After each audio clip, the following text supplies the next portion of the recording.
part that you want to show with? Okay. God bless you folks tonight. We greet you in the name of the Lord tonight. Yes. It's Brother Perry Green at Tucson Tabernacle and Sister Louise from up Yes. in British Columbia, Canada.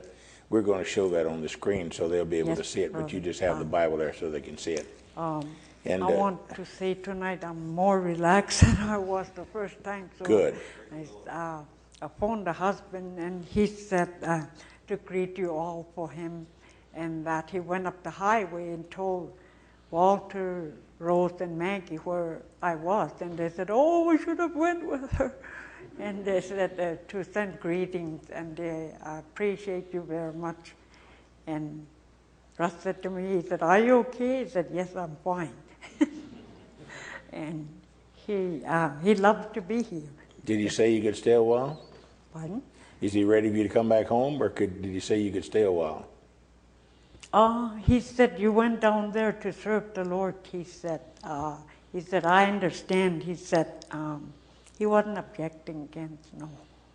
It's okay for you to be down yes. here. You have your husband's permission. Yes. You got a good He Christian said, husband. Go to Tucson Tabernacle, he said, with my blessing, he said. And tell them to pray for us, he said. Oh.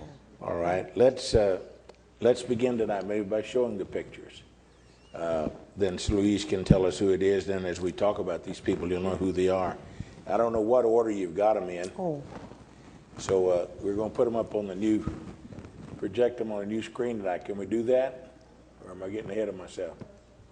They're already there? Where's mine? I can't see. Oh, that Grizzly Summit right there.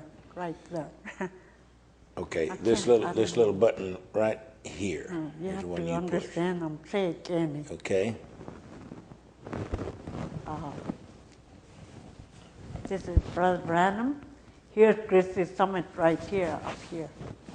This valley, it's called Grizzly Summit. This one here, Brother Branham is standing in front of this hill.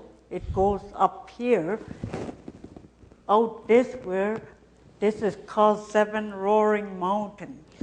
My Seven Roaring brothers Mountains. used to sing the song, and I forgot the tune to it. I think this is the caribou he killed. Bring me another chair. I got to sit over there so I can turn around and look at that. I have a different name for that mountain. The outfit that has it now, it's called Heliporty. Yeah.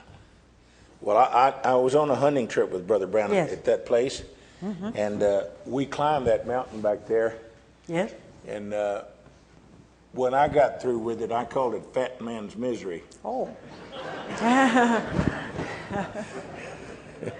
Well, you remember he preached 7 church ages.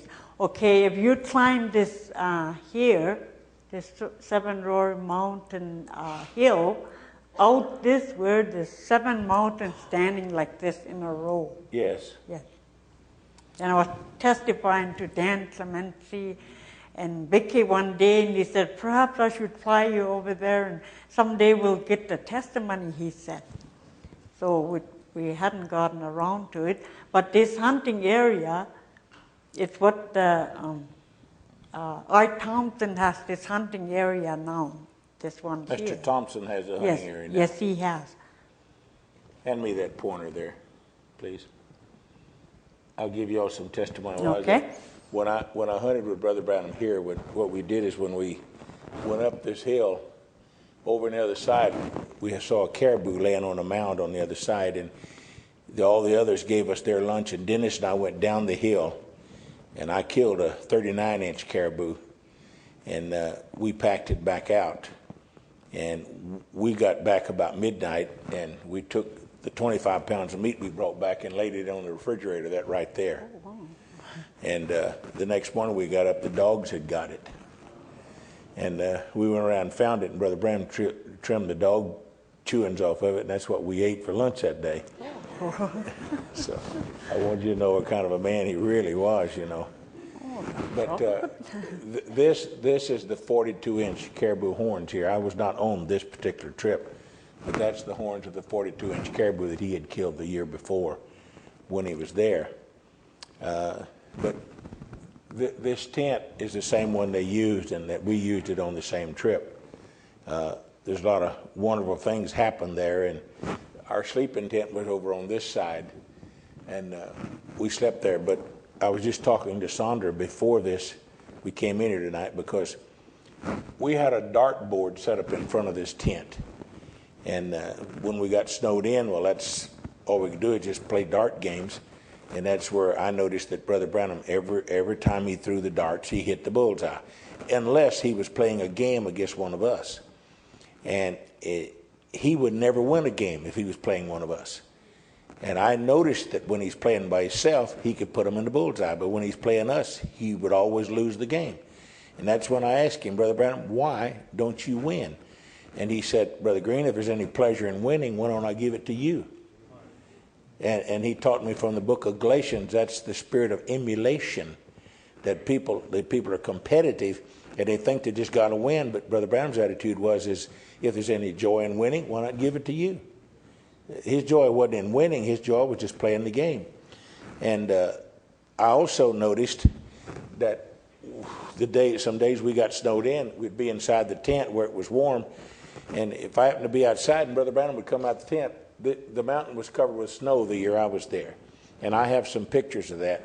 But I noticed that every time Brother Branham came out of the tent, there'd always be a whirlwind up here on top of this mountain. And so I got my camera, an 8mm, and I stood outside. And others came out of the tent, and I took it, and it never happened. But every time Brother Branham came out of that tent, that whirlwind came on top of that mountain. And I have that on film. And we've converted it into 16mm. And I think now it's on video, and I told Sandra today that we need to make that available to the public, because to me, I believe that was a supernatural sign to me while I was there. So, excuse me if I horn in on your testimony, but it's also real to me. Oh, that's wonderful. I love to hear this too. Thank you. The next one. Oh, now, that is the caribou with the 42-inch horns. Mm-hmm. And they measured them from there, around here, and up to there. And they're still 42 inches. Last time I measured them a few years ago, they did not shrink. They stayed 42 inches. And the strange part about this one is that when Brother Brown saw it, usually a caribou has got a horn over the nose here that's like a shovel. But you see, this one's got more of a point out over his face. Now that makes him much more dangerous to fight other animals too, because it's instead of it being a spade-like, he's got a point that he would fight with. Next.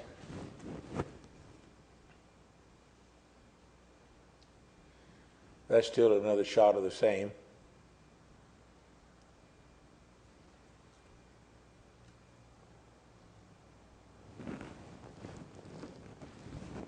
Oh, there it is. Now, that is the silver-tip grizzly bear. Yeah. Louise has told us something about that, but let me explain to you what a silver-tip is. See, Brother Brown says there's three kinds. There's the brown, and then there's the black. But what makes him a grizzly is because he has this hump on his back there. But this one is old enough that he's turned white on the top, and that's what makes him a silver-tip grizzly. And in the tapes, Brother Brown talks about the sunlight reflecting off of him, see, because of the gray that's in there. And Brother Branham stepped it off for me from there to there was 9 foot. And this is the rug that he had me stand in the middle of in Jeffersonville when he put his arms around and prayed for me in 1964. The same prayer that he'd prayed 14 years before when I was 16 years old, standing behind the city auditorium in Beaumont, Texas, when I picked him up and put him over in the car. Now, Sister Louise, you got something to tell us about this bear. I never had heard before. The family was camped in that same area you just seen the first picture there. And at that time I was 7. And You were 7 years old. George, Eddie, and I were playing, so Mom said she sent us down to check my dad's trap. He was trying to trap a groundhog out of the hole. Had traps set, okay. Mm-hmm.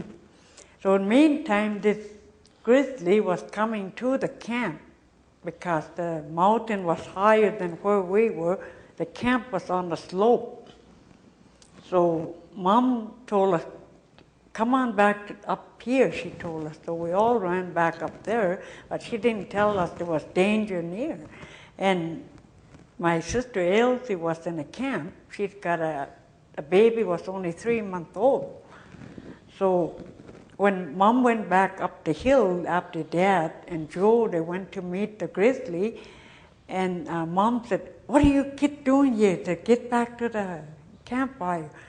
But we told her we want to see what's going on, and Mom said, "There's a clay up there," which clay means in our land with bear. Huh? And Mom said the danger when they shot, he said. Your mother was saying in your native tongue that there's a bear up there. Okay? There's a bear up there. She said clay is up there, which is a grizzly. Anyway, there's most of you who have been in the mountains, I don't know. There's a clay, it's black. Yeah? It's coming down on the slope of the mountain here, and the bear was coming down this way. The camp was right here. And Joe and Dad and Mom, they were looking at the grizzly to see what action it's going to have. All of a sudden, the bear, this one here, disappeared right before their eyes. 13 years later, the prophet shot it. Now, that sounds incredible. The 3 elders I have that are still living that saw that happen. Three men are still living that saw that. Yes. Now that was in 1951. You were 7 years old. Yes. You were born in 44, and that would have been 51. And your family felt they saw this bear. Yeah, we've now, seen the same bear. Do you people know enough bears to be able to tell them apart? Yes, we could. I want you to understand that point. Yes. See, these Indians, they would have recognized a bear.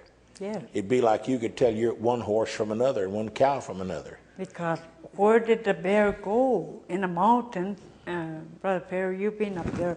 It's all buckbrush, you would call it. Yes. And it's all like a desert. You could see everywhere. Where did the bear go? Well, I have 46 pages of quotes there that I've read 3 times in the past 10 days. And whenever Brother Branham kills the caribou, in the vision he said between where he killed the caribou and back to camp, he would kill this bear. And Bud told him when he killed the caribou, he said, "Brother Branham, I can see everything. There's nothing but caribou moss. And there's no bear here." And they start down the hill, and then they notice that Brother Ed Biscoe has on a green checkered shirt, which was in the vision. And you know, wherever this message is preached, Brother Biscoe is known as the man with the green checkered shirt, which when Brother Branham had told the vision a few nights before, nobody had a green checkered shirt. Brother Biscoe didn't know that Sister Ruth had packed one. And he fell in the creek and got wet. And while they were up getting the caribou, he changed shirts. And then they look down and they see Brother Biscoe with a green checkered shirt on. And at the time they put it on, they never even realized it. But Brother Branham looked and said, "Well, there's the man with the shirt. Here's the caribou." And Bud said, "But Brother Branham, I can see for a mile. There's no bear." So they started down the hill, and I can read you the quote where Brother Branham told Bud. He said, "Bud, you know, there was a time when Abraham needed a sacrifice, and Jehovah Jireh provided him a ram." Now, I tell you this because sometimes we in this message, we don't realize what God has really done for us. And Brother Branham tells him, he said, "Bud, you don't doubt it, do you?" He said, "God said, well, just create one." And they walk down the hill. They get about a half a mile from camp. "Well, Brother Branham, there's no bear. I can't see one. There's not one."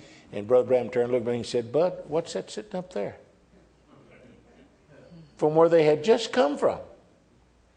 And when I was there with them, Brother Branham sat down on the ground, just like he was a grizzly bear. Now they don't walk around grazing like a cow. They go in the berry patch and they just sit down on their haunches and they take their big claws and they just strip the berries with their claws like this and eat it. And Brother Branham was sitting there like that, eating those, just imitating that bear. And that's where I learned it. I didn't know a bear ate like that. I thought he picked berries like we did, one at a time. But he just used them big old claws like a sifter and just scraped them off of there. And I happened to, my first trip to Jeffersonville in August of 1964, Brother Branham had just got this bear from a taxidermist and had put it in the den in Jeffersonville. And that's the day that Brother and Sister Jackson and I sat for 4 hours in the den with Brother Branham, and he sat there and told us the story of the caribou, the bear. Now, I'd heard about the caribou and the bear on tape. I'd heard all the times of the spoken word, but I had the privilege to hear Brother Branham tell them that day and act them out for us. When he slid out of his chair and got down on the floor like he was taking a nap in the forks of an ash tree, I said, "Prophet?" And I thought to myself, I'm either listening to a prophet of God or this man's the biggest deceiver I've ever listened to. And Louise, he stops. Mm-hmm. He looks over at me on the other side of the room and says, "Brother Green, don't think like that." Now, that'll change your life. Yes, it did mine too, because now, you had some experience nerves. Your experience when he first came up to see your mom, she had heart trouble. Yes. And you were not at home. Tell us what happened. I was in a field with my sister Rose. We were cutting hay with a knife called machete. It's something like a sword, only it's got a handle and it's long. So we're cutting it like this. And in the meantime, we didn't know where Oscar was, and Joe was coming from his cabin to cross the field, and he stopped midway. And Angus was coming out of Billy's cabin, and Oscar got a hunter with him, it looks like. We couldn't see that. It was about 2.5 miles, I see. And all I could see was they were going like this. They were going like this. And Joe yelled at Angus and said, what they want. And he said, "They want Louise," he said. And he turned to me and said, "I think he said, "They're calling you," he said. And so I thought, gee, why did Oscar brought a hunter and he wants me to come and see what he was doing? Because in our family, a woman, girls, they're not allowed to speak to a man. So I was horrified. Good doctrine. Because Oscar would have object, but he wants Mom to be healed. Brother Branham had come to your camp to pray for your mom, who was sick with a heart problem. Yes. And you and the others were in the field cutting hay. Cutting hay. Now, your mom couldn't speak English. No, she couldn't speak English. And Brother Branham, by discernment, said, "Call Louise." Yes. And Lila never told him. And I thought, I walked up to him and he told me, "Hi," he said. And I kind of looked down, and because I was a Catholic, of course. And anyway, he said, "My name's William Branham." He said, "I pray for the sick." And at that time, it didn't mean anything to me. It just, I just want to get it over with, Anyway, I didn't know this was the beginning of my life. I didn't know it at that time. Anyway, we went into the cabin. Dad was sitting by Mom, and I thought Mom passed away because she could barely keep her eye open. She was like this. And we were standing at the foot of the bed, and Dad in the cabin has a cardboard box. And when the vision come to Brother Branham, I thought he was reading something one of my brothers scribbled on. On the wall? On the wall, because I never heard of vision. I never seen, this is the first time I saw him, and I didn't know what I was, getting into.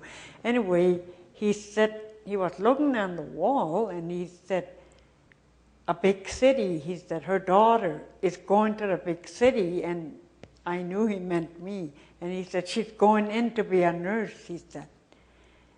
Before time, in my heart, I always want to be head nurse or to work in an operating room. And your family didn't know you had no, this stuff? I didn't. This is something you planned to do without your parents knowing? Without their knowing it. We were just going to make up story and say, oh, I'm going to get a job and I'll take off for this training. Huh? This is what my plan was. Now, from the time you were 5 until you was 13, the government had sent you to a boarding school. To residential school, to teach you the white ways, yes, and to teach you English so you could bring the culture back to your parents. Yes, that's and right. In the meantime, you're home, and do you know how old you were then? People asked me, and I didn't. Yeah, I think maybe it was 20. Who is good at Well, was math? it 60 or 61 that this happened? It was 63, wasn't it, when he came that time? Okay, might have been, okay, 63, because I met you in 64, okay. Okay, this was September 12th. I thought that's what it was, because in northern British Columbia, the Grizzly does not open until September 15th. So he told your parents you were planning on going away to Vancouver? No, he didn't tell them, he was telling telling me. you, but they heard that. Yeah, they heard that.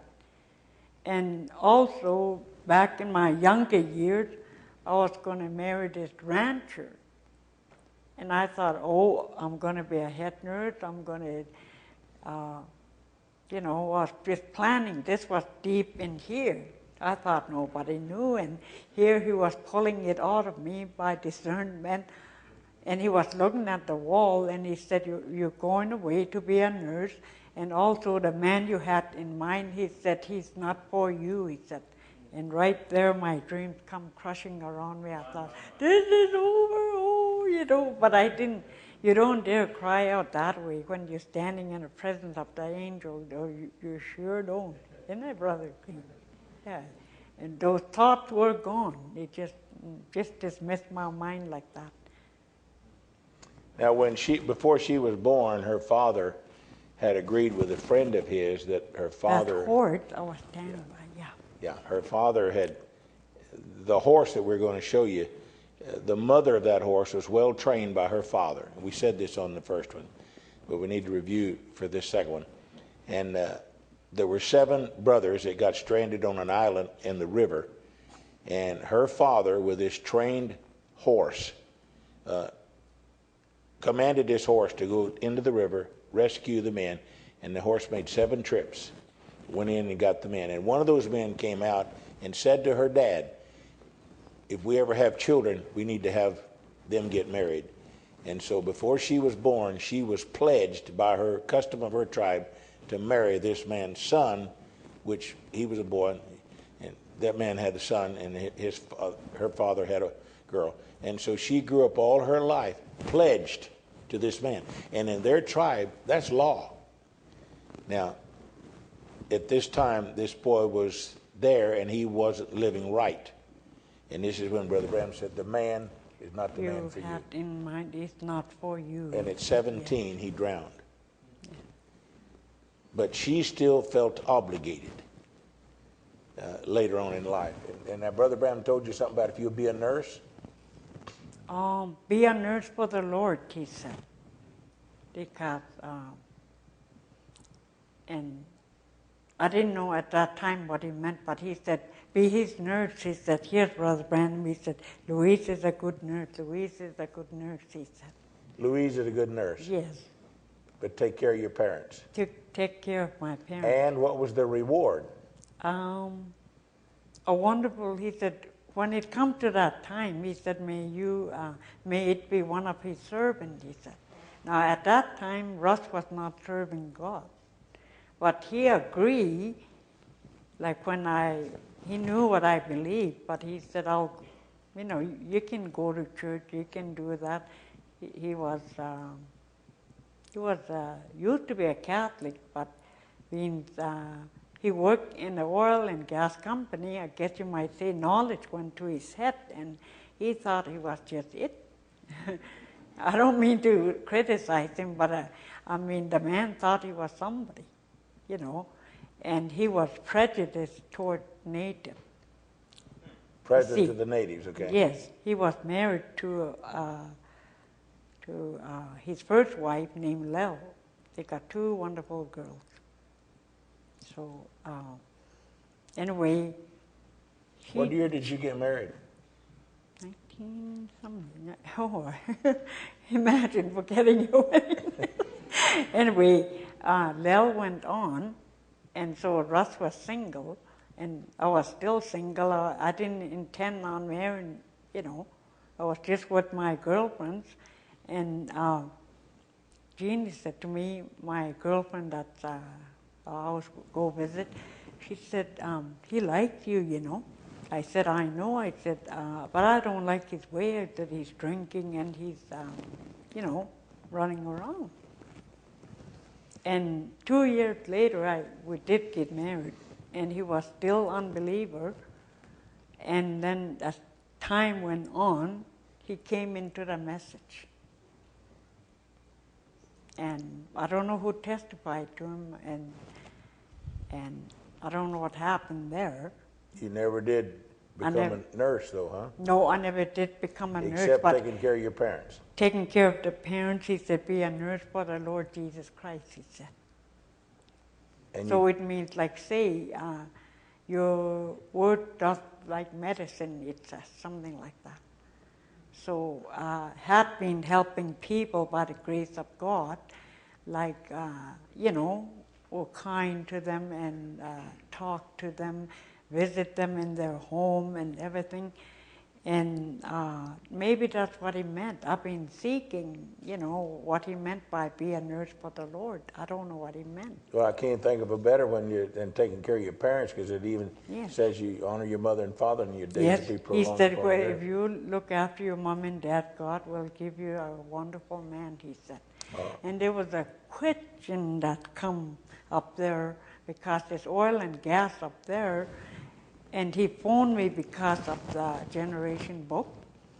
He worked for the oil and gas, and his name was George.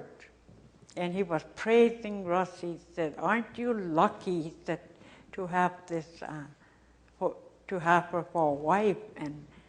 And Russ said, what do you mean? He said, well, you know, Brother Branham said that the man that marries her will be a Christian too.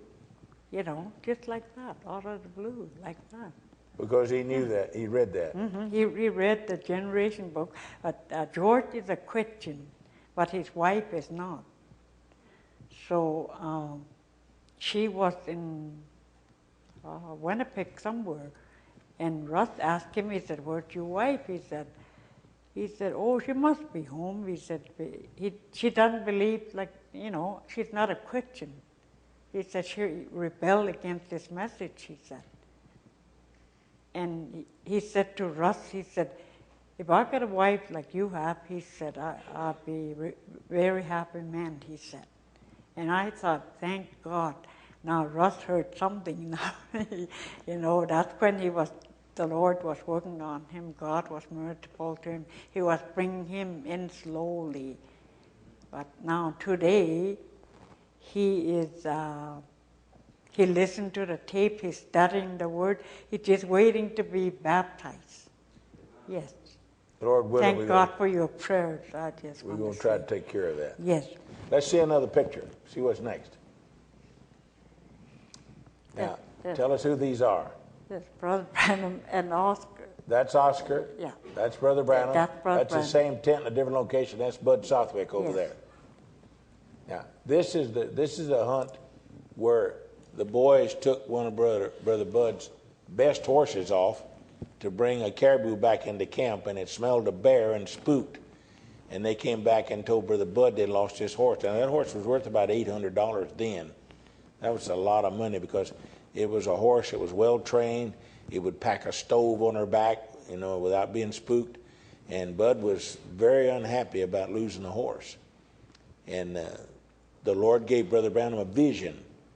And he told Bud, he said, Bud, I don't know when it'll be, but I saw you take a halter and go catch the horse. And in just a few minutes in this camp, they heard, Arr! Now, you don't know what that is, that's a horse. We're calling you. Now, if you go to a church where the pastor says, Days of Miracles over, and that's the thing of divine healing, that's a donkey. But this one went, Arr! And Bud took the halter and went and found his horse. And while he's gone, Oscar tells Brother Branham, you prophet, me lose horse. You tell me where horse is. Referring to the scripture where Saul told Samuel where the donkeys were. And Brother Branham asked Oscar, do you believe? Yes.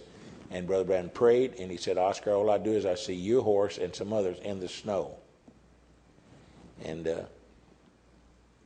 that summer, that winter passed. Oscar didn't find his horse. The summer came. Brother Branham says on these tapes that Oscar wrote him a letter to Jeffersonville. Somebody did, and said we didn't find the horse. And Brother Branham wrote back and said, all I did is I saw your horse and others in the snow. Oscar, listen to his simplicity. Prophets say horse in snow, me go where snow is. Yes. So he went higher into the mountains at that time of the year in the summer where the snow was, and he found his horse and some others. And that fall, when I went up there hunting with Brother Branham and I were standing in front of Bud Southwick's tent. Brother Branham looks out across the opening is coming. He said, here comes Oscar's sister, Louise, riding that black horse I saw. And that's where I met Louise. Yes.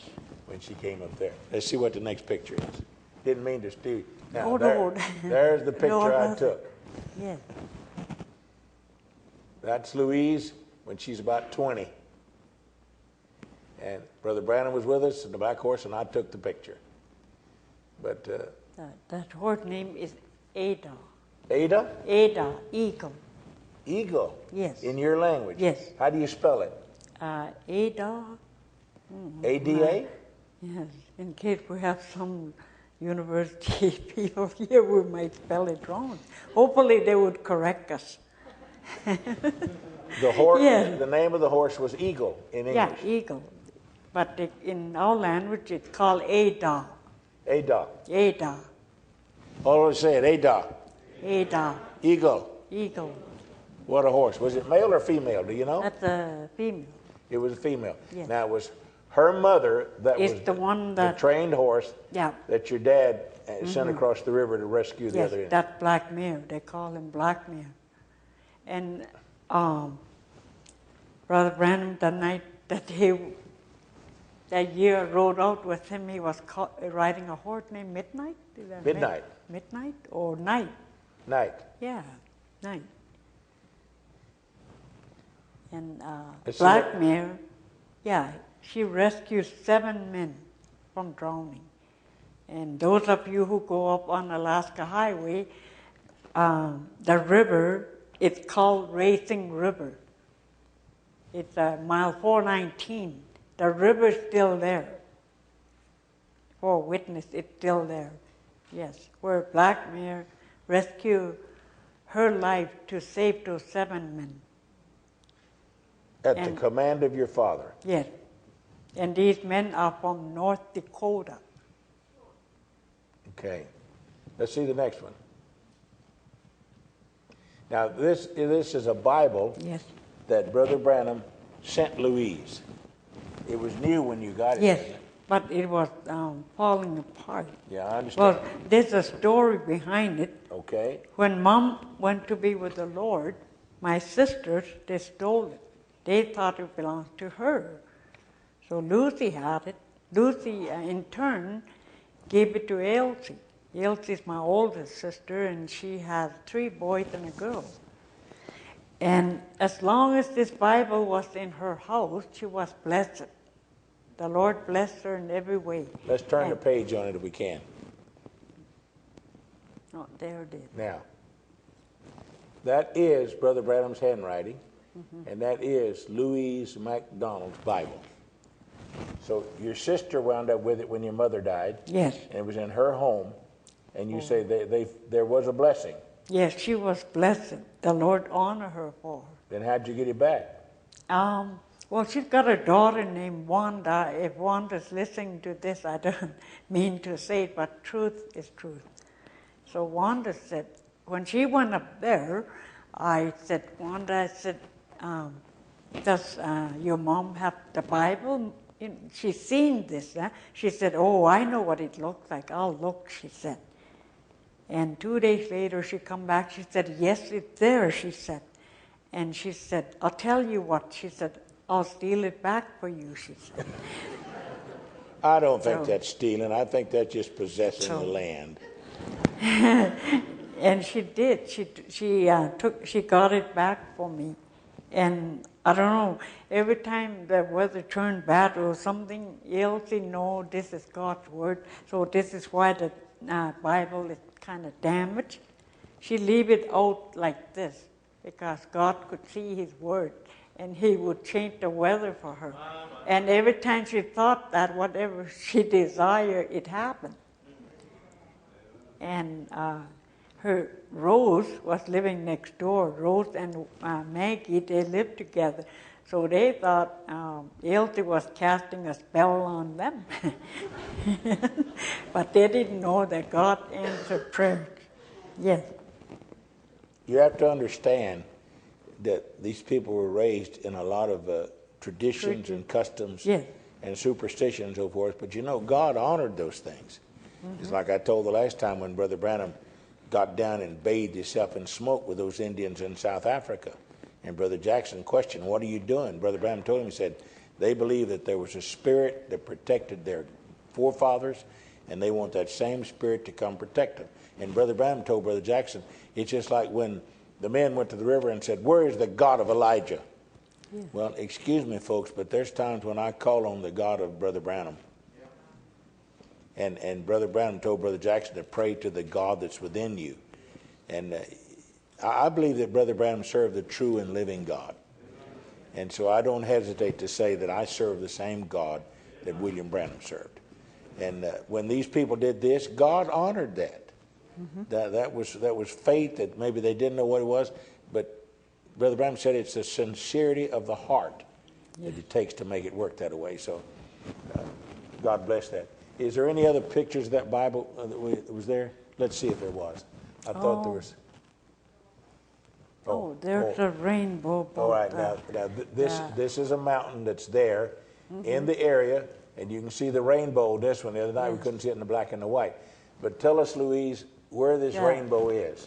And it appears daily. Yes, it appears daily. Even Russ testified about this right here. Right here is where the Indian prophet lived.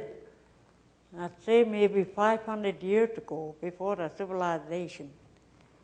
And Mom wasn't born. There was an Indian camp here. Yeah, Indian camp was occupied by the Indians, and in there was an elderly man that was considered a prophet by those Indians. And he prophesied among his people that there is coming among you a prophet, liken unto me, he tells them, and said, before Jesus returns back to earth. And this rainbow appears? Every morning to honor the prophet, what he said. That's what your people believe. And his name is Clay Choshi. Clay Choshi. The prophet's name was Clay Choshi E. Okay. Now, who has the... Now, I couldn't spell it. I don't know. Does that have a meaning in English? It means the swift one.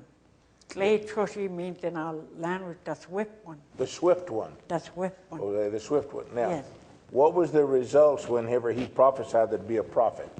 Well, the people believed it. Yeah, the people believed it, and each when in the camp, the little boys were born to them, each mother thought, well, maybe that's him. Huh? So they dedicate the little boys by sending them into the wilderness. Listen to this. 4 or 5 years old. 4 or 5 years old. They would send them into the wilderness alone to get revelation for themselves.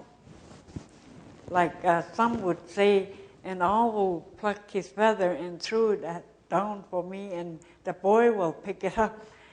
And he could only tell his dad only. And they'll look for an interpreter in the camp and say, what mean is this? What kind of life he's supposed to live? This is what they go out in the wilderness for. So, in the danger with the bears and the wolves and... Well, we didn't fear that because if God sent them, He would protect them. Yes. And I don't know what they did for food. 4 or 5-year-old boy alone in the wilderness. I don't know. Maybe the mother tried to teach it to pick berries, things like that. Because she knew their little boy Yes. had to go. Yes. And every little boy they did this because they were looking for a prophet. They were looking for the one that says there is coming a prophet among you before the coming of the Lord Jesus Christ. Well, And when Lila testified to Oscar and said, there's a man that prays for the sick, and he coming from the United States, and he also lay hands on people and they get well. And when Mom heard that, he said, could this be the one? Could this be the one? because the tribe was expecting somebody. Yeah, when I was standing there by him, that's what he was talking. He was interpreting that back to me because Mom told me that story. Because I didn't ask him how did he saw me in a vision or anything. He said he doesn't sleep to get these things. He said it by revelation, he said. And also he said, like he broke into my thought, this was him and I were just talking, when I was standing there by the horse. And then all of a sudden he said, sister, he went like this, he said, I'll never forget down at the Ohio River when the angel of the Lord told him, as John the Baptist was sent, so will your... That's what he told me when I turned and said, Yes. Brother Branham, I perceive you to be a prophet. Yes, he told me the same thing. And that's when I say I lost my mind. I don't know. Everything just went blank. If I got any plan, they died right there. So I was a different person when I went back to the camp. I was so high on, I don't know what it was, like I was walking on a cloud or something, and Mom thought I was sneaking a drink from my brother. So he had Rose to check all my stuff, He said, and Rose said I was with her all the time. He said, I didn't see any liquor. And he said, she's even staggering around. He said, I know she has something somewhere. And Oscar, who was listening to all this, said, he said, Mom, he said, you wanted somebody to talk to her, didn't you? He said, the prophet did, and it fixed her for good, he said. Amen. Yes. Now, does this rainbow still appear? Yes, it does. Yes. Still an anointed place, huh? Yes, it's still in an How far is this from where Brother Branham was? Well, just 2 miles. It's in a park now. You can go there, drive up there, and walk around. You can go to this spot now? Yes, you can go to that spot. There's a road there. Yeah, it's a park now. Well, is it part of that area that Brother Branham prayed, Lord, let me live here during the millennium? That was in Grizzly Summit. Okay. Yeah, that all right. was in Grizzly Summit. How far is that from this place? I'm not too good at mileage, brother. How far would Grizzly Summit be? Now, this is near the road, where Butts Camp is. Okay. So, if you have to ride horses to get into the mountains, so how far would that be? About 15 miles About back. 15, maybe I'd say 20 miles. Okay. I Well, it's would in the same area, though. In the same it's area. It's in the Toad River, Alaskan Highway. On At Alaska mile Highway. 442. Yes. And the river... And the place where Brother Branham shot the grizzly, the creek is called Groundhog Creek. Groundhog Creek. Yeah. Ahead of that Groundhog Creek is Grizzly Summit, because Groundhog Creek got 3 creeks running into it. There's the main Toad, West Toad, and Groundhog Pass. Main Toad, West Toad, and Groundhog Pass. Groundhog Pass. Yeah, and that's where the water drains off of that particular area into the Toad River? Into the Toad River, yes. And that's sort of the way Bud's territory was laid out. Yes. All the water that drained from that mountain into the Toad River, into the Toad west River, of the Alcon Highway, all the way to the Pacific, was Bud's hunting territory. Yes.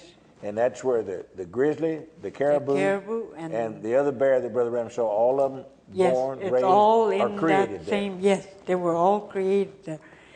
And that's where your family lived. Yes, the night, the day I went to see the prophet, I didn't even know he was there. I had a dream, and the dream said to me, it says, I don't know who was talking to me because it was dark in the cabin. I couldn't see because Rose was laying over here, I was over here. And this dream says, I never read a Bible in them days. I didn't even know what it looked like. We were forbidden to have them because I was a Catholic. This voice said, it showed me, you remember where Brother Branham was waiting for me at the foot of a hill when I thought you guys were way ahead. I was trying to rein this horse back because she's got a bad habit of kicking and biting other strange horses. So that's why I didn't want to go near, let him go, her go near the other horses. So as I was going on the trail, and there was Brother Branham waiting for me. You were with him, were you? And this dream said to me, it says, Romans 10,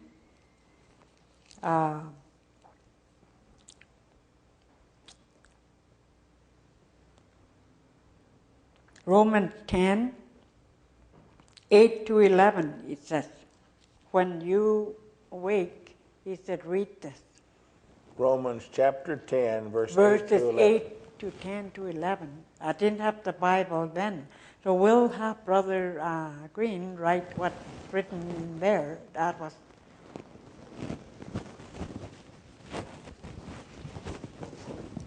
You've, you got it open there. Yes.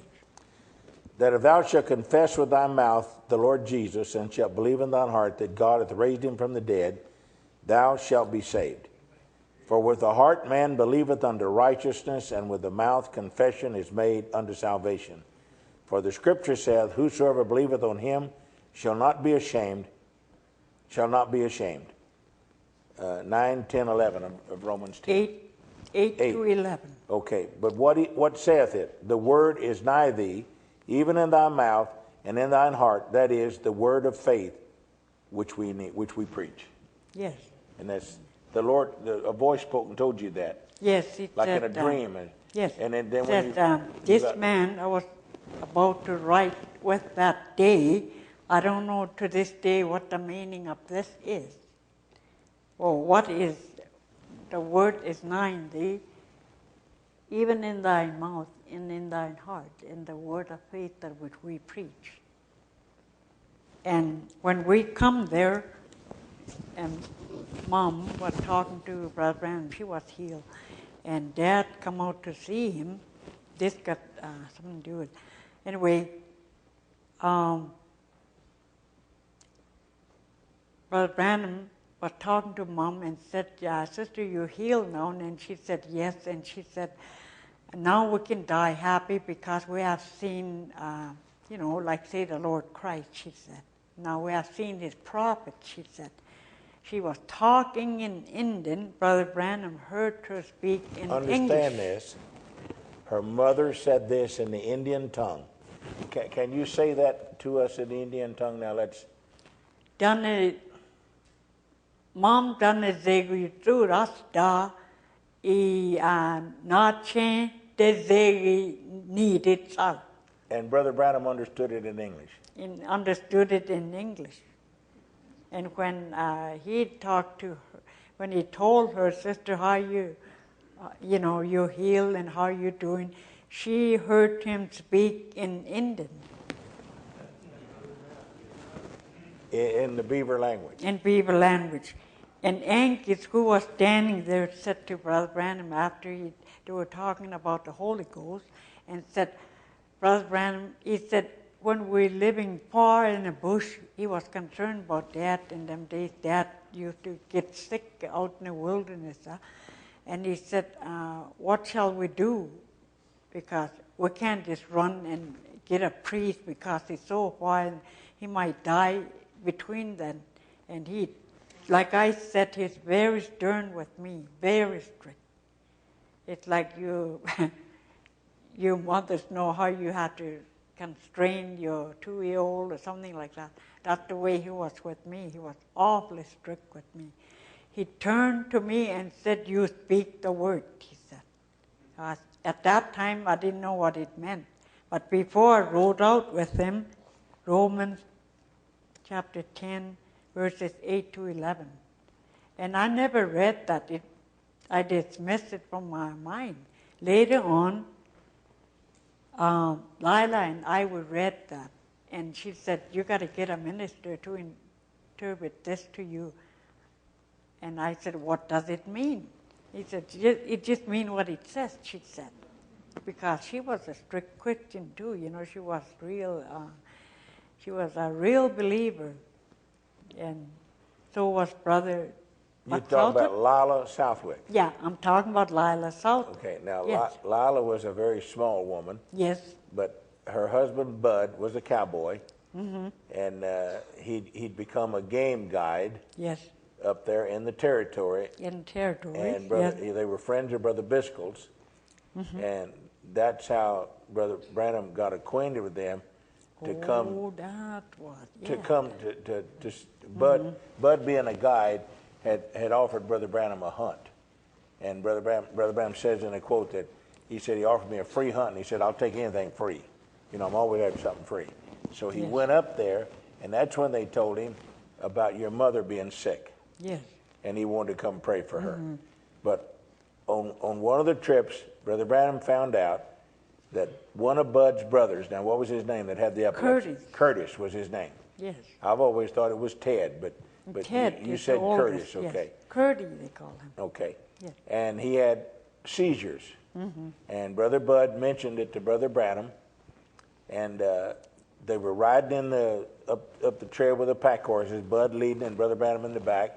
They said they had a bunch of young horses, and some of them got off into muskeg. Oh. Now mm-hmm. in the books, it says they got off in mesquite. And I learned today that it's not mesquite, because they don't have mesquite up there, but it's muskeg. It's muskeg. And she tells us that it's like a bog. Yes. Brother Branham said something like quicksand. And this horse got off in this muskeg, and he jumped in there and tied a rope around it, and the other horses pulled him out. And after he got that straightened out, then he said the Lord showed him Curtis with one of these seizures, and he caught up with Bud and told him, said, "I got a word for the Lord. The next time your brother has a seizure, take his shirt off of him and throw it in the fire." And so Bud tells the family that and tells Lila. And the day comes when Curtis is at the house with Lila alone, and he has a seizure. And Brother Branham says she jumps right straddle of him and tears his shirt off of him and throws it in the fire. And he never had another seizure. Now, I didn't see Curtis, but I did see Lila. I saw the cabin where it happened. I saw the stove the shirt was burned in. Yes. But it's something, just an act of faith. It's like a prayer cloth. No healing in that, but it inspires that faith. I'll tell you something that I haven't told you, but I think you'll appreciate. You remember Lila had developed arthritis very bad. Yes, I'd seen that. Yes. And they used to come down here in the wintertime some, to enjoy the warmer weather. She and Bud came in either a pickup or a camper or a motorhome or something. They'd stay out of the house. And one year, Bud and Lila came through, and they came through the Edmonton area up there, and there was a couple up there that had arthritis real bad. And when Bud and Lila got to the house, the couple, to her surprise, come bounding out of the house to help her get out of the car. "Well, what happened to you people?" she asked. And they told Lila about going down to Mexicali to see a Mexican doctor down there that gave them Laetrile. And Lila, when she got down there, she wanted to know if I would make arrangements to take her to Mexico. And Brother Vernon Harris is sitting back there, took us over there in a private airplane, and we went across the border, and Lila saw this doctor. This doctor and his father gave Lila a shot of Laetrile in her back where it hurt. He didn't ask, Who's your grandfather? Who's this? Who's that? Where do you hurt? I got arthritis. So where did it start? Right here. So he laid her down, pulled her blouse up, gave her a shot, come out there and gave her 6 months supply of pills, which the first 30 days it had Laetrile in it, and I don't know what the other 6 months was. But Bud and Lila came back across the border. I went to the drugstore and paid $126 for the pills. And came back. Brother Vernon Harris flew the 4 of us back here, those 3 and himself, back here. And Lila at our house took those pills. And in 3 days, I saw her hands become like this. Just, and everybody was telling me, well, that'll kill you. That's got side effects, that Laetrile. And here's what I told Lila, sitting in that office with her in that doctor's office there waiting. And when we got there that morning, there was over 100 people in that waiting room. And they gave her a number and told her her appointment would be about 3 o'clock that afternoon. So we come back across the border, went to the motel to get some rest, and went back over there about 2 o'clock. And I sat down. There was 45 people still in the waiting room, and some of them was Catholic nuns. There was a man there from Texas, and like me, I asked, I said, have you been here before? Oh, this is my 4th trip. Well, first time I came up here, I couldn't even move my neck. I was like this. Look here, what I can do now. And I had a testimony meeting going on in that waiting room. And about every 3 or 4 minutes, that doctor would come to the door and call a name or a number, and they'd go in there, stay 3 or 4 minutes, and come out. And I told Lila, I said, Lila, he's doing something to help these people. And Brother Branham said, if you got confidence in anybody, they can help you. And I said, so let's pray now and believe that whatever he's going to do is going to help you. And Lila and I prayed like that, and she goes in there and she comes out, and I said, what do you do? She said, well, I only had a needle about this big, about that big around.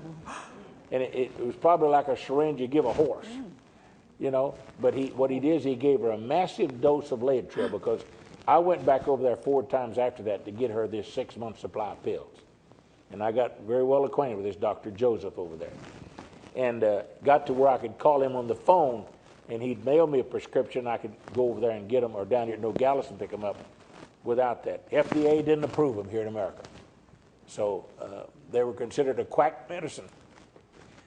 But Lila told me that 3rd or 4th day when she moved like this, she said, Brother Green, this stuff may kill me, but I'd rather have 6 months like this than 20 years like this. Yes. And I saw that happen.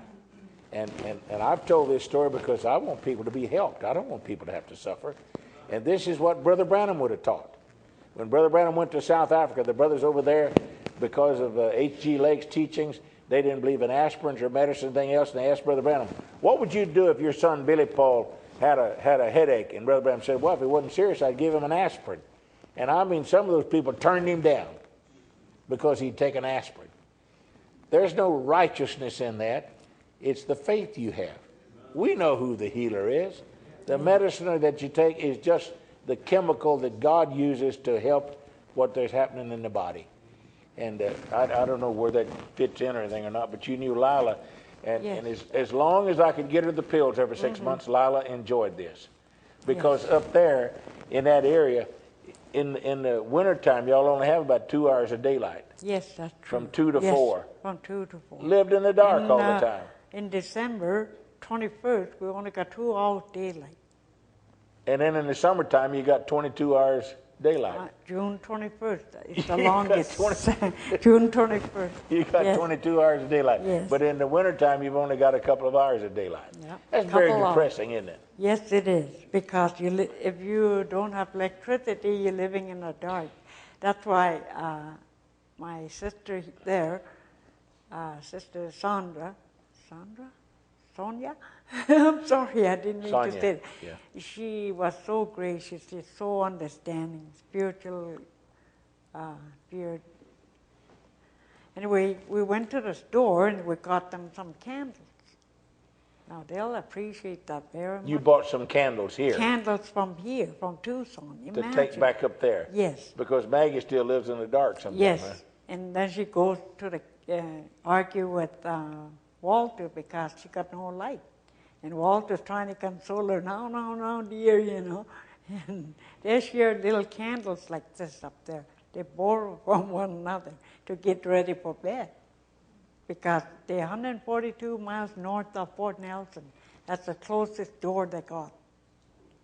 And 142 miles from the miles. closest store. So if we You want sure to, don't run next door for a loaf of bread, do you? oh, we'd have got no neighbors. Not up there, no, you don't. And Maggie and them still live back in there Yes. and sleep on a Bruce Brow. Well, the government built them Brow. houses now. Oh, built them houses. Yeah, for the winter, but in the summertime they still got they live the same way. In the wintertime too, they do. They live out in the cold.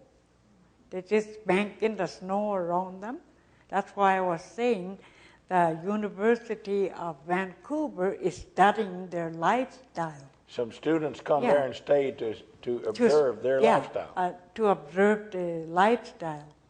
Yeah, just We've to got study. some pictures of the area there. Yes. So let's see if we got another one here. No, that's where the prophet used to camp with the Southwick, and that's right by the road where the Southwick camp used to be. Okay, this was the road there. This is an area. No, where this is just a trail, the foot trail that goes down trail? to the foot trail that goes down to the where the Indian prophet lived. You can walk down here. There's no bears here because there's no vegetation for what the bear eats. Right here's the rainbow. Here is where there is the rainbow right there. Okay. And here's the Alaska Highway going right under. The Alaska Highway's the other side of the tree. There. Okay. And every morning that rainbow comes over like that. It's beautiful. Where the prophet used to camp. I'm sure you were in there too. Yes. And just to honor what God says, to remind the people that there was a prophet among you. Yes. We got no excuse. Yes. And now, here's my family. Now that's the camp. Now this is their refrigerator. Mm-hmm. That's where they store their food, and that's the tent that they live under. But these are members of her family, and she'll identify them for you. Yes. That's Rose. I don't know who their visitors are, tell you the truth. Here's Mom, and there's Dad. Now that's your mom sitting right there? Yes. Okay. And there's Dad. He's always teasing Mom about a matter. That's your dad there. And this is Joe who gone on. And here's Angus. Angus now, he was there. Yes. He's the one who asked, I want to receive the Holy Ghost. Yes, he's the one that's... and Brother Branham said, Son, receive it right now. Now, he's also the one that walked on the water. Yes, he did. And here's Maggie, who's deaf, and this is Walter. They're both deaf. That's a brother and sister, and they're both deaf. They speak to others, not with a regular sign language, but they've got their own. She goes from the camp, she walked 2.5 miles to get water every day with a pail. This one here. So Walter still does that now? Yes, and Walter's trying to discourage her from doing it because, he was trying to, now they got four-wheeler and everything. He was trying to make everything easier for her. But the more he tried, the harder she acted, I think she wanted him to feel sorry for her or something. I don't know what it is. And anyway, they're cute. They argue back and forth. Yeah, you mentioned the other night that they argued. Yes. Walter had a power plant. A power plant. And they were watching this show, a Western show. A movie. A movie. Shoot them up. People killed. People were dying. And Walter and Maggie were horrified. So many people died. And reality. Yeah, they believe it. They thought they're real dead there. And so Maggie was saying to him, he said, how do I get up there? And Walter said, oh no, he said, you won't. He said, it's crowded upstairs. And he didn't argue with her, and I think she borrowed something from him, and she didn't want to bring it back. And he turned around to her and said, if you don't bring back that cup, he said, you'll be going downstairs. So here's Walter, a man like St. Peter that never didn't know his right hand or left hand. He believed there's only heaven and hell. And here's the Catholic priest coming around telling them there's a purgatory, but I never interpret that for them because because you know yourself there's no purgatory. There's only two ways. Yes. This is what they believe. People that never heard the gospel in their life, they know there's only heaven and hell. Now, if you do wrong, you go downstairs. If you do right, you go upstairs. Now, did either one of them, did anybody ever teach them sign language? It's not the regular sign language they communicate with.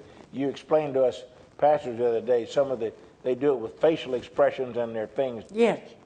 Now, like if they're surprised, they do what? You said they... If I was asking Walter, you know, this happened quite often. My husband doesn't understand them. Like he said, Walter, he showed me something, I don't know what it is, and I'll say, he's watching my mouth. It said, "What did you say?" This is what it means.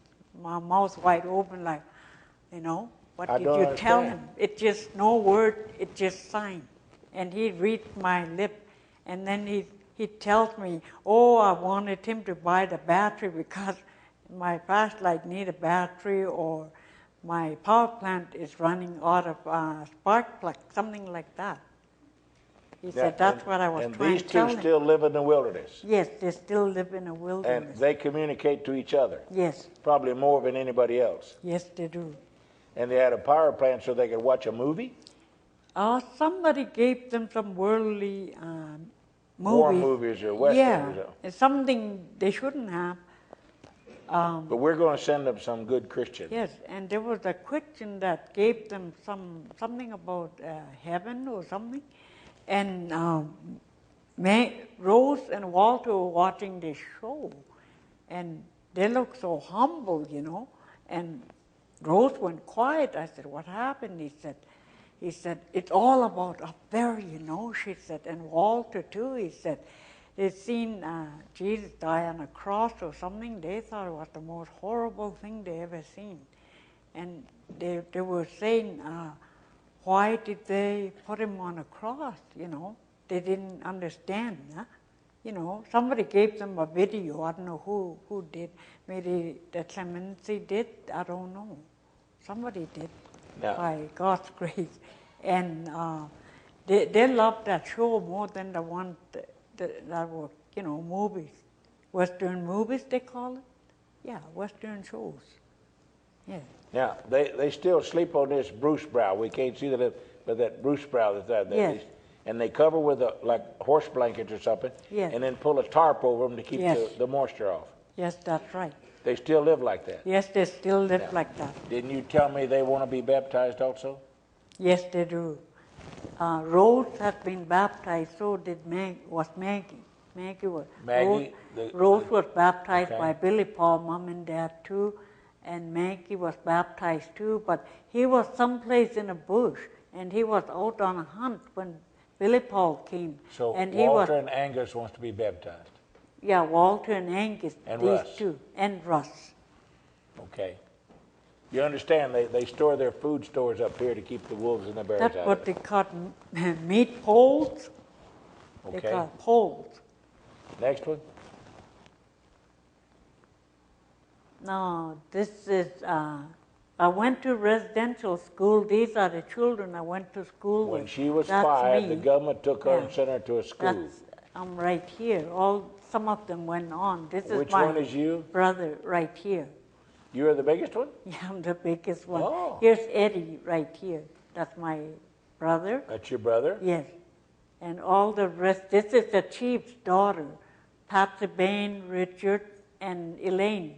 They're all brother and sisters, Lucy Neatley and Janet Dickey. Janet is a nurse. She's a nurse in Vancouver, this one here. Well, you must have been about 13 there. About. Lucy, she just, her son got shot last year. Are these people still living? Adults? No, Pat went on. She died of cancer. Okay. He's the chief's son. He's living. Richard Bain, Lucy Neatley, she's still living. Elaine is still living. And Janet. Eddie was killed in a car crash. in a pickup accident. Okay. Next one. Now, this is the postal. You'll see this everywhere in Canada, maybe in here too, I don't know. This is my mom and dad's cabin. This is Sheep Creek. Here's their tents. And here's Dad standing in front of the cabin. That's your dad right yes. there. And this is what they call cache, to keep food stored up in there so the bears won't get into it. They leave it like that for 2 or 3 months so they could go to another hunting area, and then later on they come back and they know everything is still there.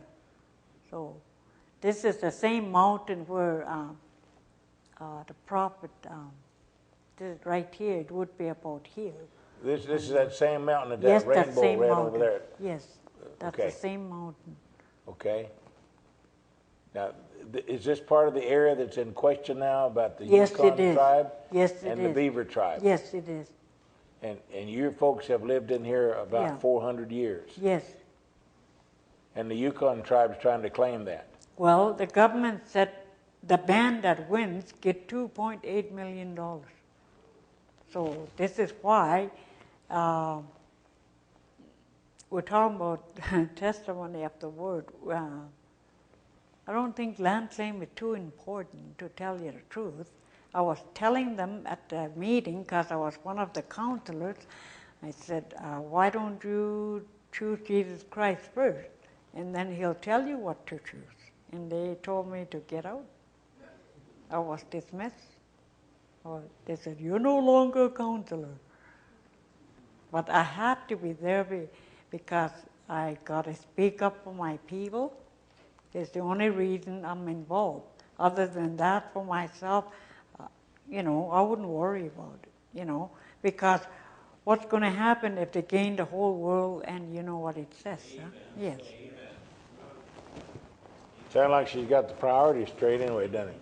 Next one. Here's the thing is, Yeah. now, I don't know, somebody that's Moose today Lake. said this is end of the lake, this is what they call. This here runs into the Toad here. This turns into a river after. That's where the Toad River come from. Here's where we live, right here. There's cabins up there. And the lake, as it goes up like this, it gets wider. It's 3 miles across. Here, I wouldn't know. Here was the camp, and Angus was right here in the willow brush. And he was trying to get across from here, and he was waving for somebody to pick him up. And in the times past, he had been what the Canadians would say into the sauce, which is drinking. And they thought he had been drinking, so they ignored him. So he went back into the willows here, into the bush, and said a simple prayer. He said, Lord, when St. Peter wanted to go to you, he said, you help him. He said, you help him walk across the water. He said, I just want to get across. See, after he gets across, he's still got to walk along here. He's still got to go 5 miles to his cabin. That's why he was in need. He was urgent. It's important that he gets back to the cabin because, so that's a simple prayer he said. And so he just walked across here to where the rescue camp. He's on this side. He was on this They're side. over there. They're over there. He walks across here. Yes. And they examine his shoes and they're not wet. Yeah, they examine his shoes and and it's not wet. And they saw this. They saw this, yes. And what effect did it have on him?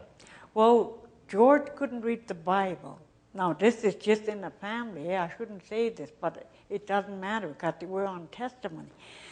So he gave Eddie the Bible because Eddie went to residential school and said, could you find out where St. Peter walked across? He said, that's what he said. In a times past, Angus was trying to convert his brother, but George wouldn't listen. So George approached Angus and said, he said, St. Peter fell in the water. He said, but how did you do it? He said, well, St. Peter, he was looking the wrong direction. That's why he fell in the water. He said, at me, he said, I just asked him, I just want to go, just walk across. He said, that's all I did. And he said to George, he said, just like you, he said, when I tell you come to the Lord, he said, you're too busy looking for Susie. He said, that's his girlfriend. So that's the end of the subject. You know, the prophet says, when you ask the Lord for something. We don't say this to laugh or to make fun. This is how my brothers talk to one another. This is how they, family conversation, you know. And Brother Branham said, check your motive. Yes. You want to be healed. Now, there was something else about that when Brother Branham sent you the Bible, he sent you a picture of himself from Houston. Yes. And your brothers kidded you about having a boyfriend. And your mother did what? He laid a law down. Yes. Your mother told her sons. He said, you can teach her about any boyfriend. He said, this is the prophet. He said, I don't want to hear any word out of you. And that was it. Yeah. Sounded like her mother had a revelation. Okay, next one. Oh, I asked you the other night what the name of that peak was back there, that pyramid, and you told me it had a name. Diamond. Diamond. There's diamonds all around that mountain. Diamonds? Diamonds, this one here. Can we go hunting? Now we go hunting, yes, right here. That peak here? Yeah, right there around there.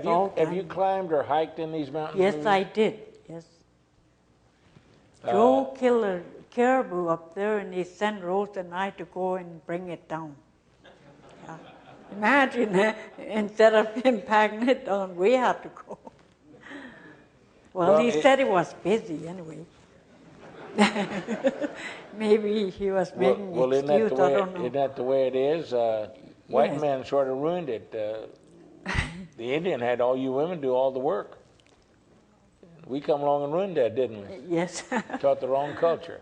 The next one, please. Now, this is Walter. He's the one that, he's deaf and he can't speak English. He speaks his language. This is where they live. And here's the Alaska Highway just down below here, all the way up here. And this is my late brother George. He has gone on to be with the Lord. And this is where they live. Walter's cabin would be here, and Maggie and Rose would be over here somewhere. Yeah. Okay. And so when I say I'm going up to 442, this is where I'm going, on Alaska Highway right here. Next one. Oh. Now, here's their mansion. Yeah. Oh, in them days when Russ was unbeliever, God showed him a sign. I went through these. Her husband was an unbeliever, but God showed him a sign here. Mm-hmm. There was a pillar of fire over here, right there. He's the only one that saw it. And one morning he got me. He said, "I want you to see something." He said, "Now see this camp here. It's in the wilderness. We'll never have any bear trouble, grizzly, nothing. Just perfect, yes." But Russ was there, and he witnessed a pillar of fire over Yeah. this. And he said to me, he said, "I want you to notice something." He said, "There's something strange here," he said. Oh. And I said, "Oh, what do you mean?" And he said, "Remember that pillar of fire we're talking about?" He said, "It's over this tent," he said. Yeah, he took a picture of it. It's in the picture. Yeah, if you stand here and you're looking toward this way, you'll see it. It's right over this here. The pillar of fire was on the God honor the camp. And in there I have written, I don't know why, a sister asked me, said, "Do you always write scripture?" I said, "Well, sometimes this was written in our camp." Before we go camping, I wrote this verse here. Brother Green, if you would be, just please, just read through your...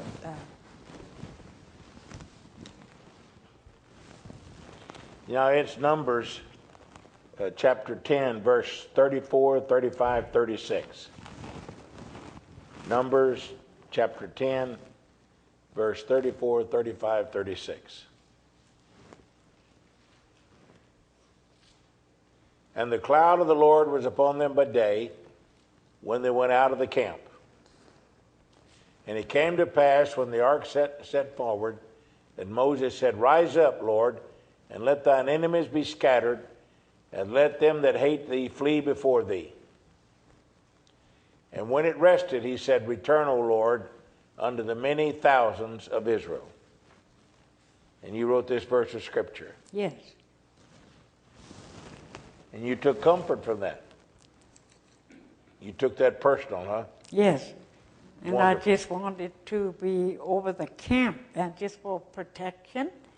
And of course, the enemy wouldn't let that be, so they destroy our camp. It's not there anymore. But like he said... You mean when the government would No, turn it? no. Okay. It's just the people, our family did it. Our family did. They were on drugs. I So see. they hated that camp. Wherever the Lord is, the enemy is, it's up. You'll always run into those things until Jesus comes. So, and when they did, there was 3 of them pass away. All of a sudden, with no warning. I didn't do it. The Lord did. He will avenge his saints speedily, it's written. I didn't do it. You need to read that scripture. Touch not mine anointed. Yes. Yes. God honored, his word. Okay. So. Next one. Now, these are the ones that saw the bear come. There's Rose, Maggie, and Walter, our cousin Peter's dome. In the background is a moose hide Rose is working on to make into moccasins to sell in a store, so she could get more. Moose hide, okay. Mm-hmm.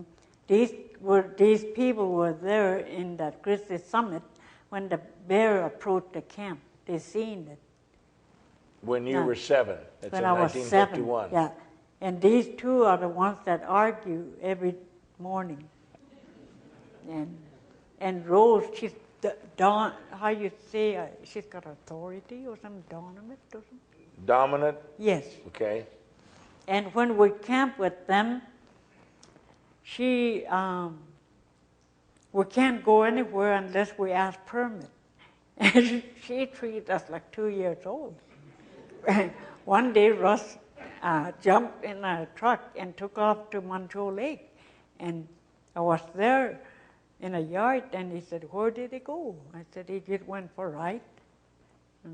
I never thought anything of it.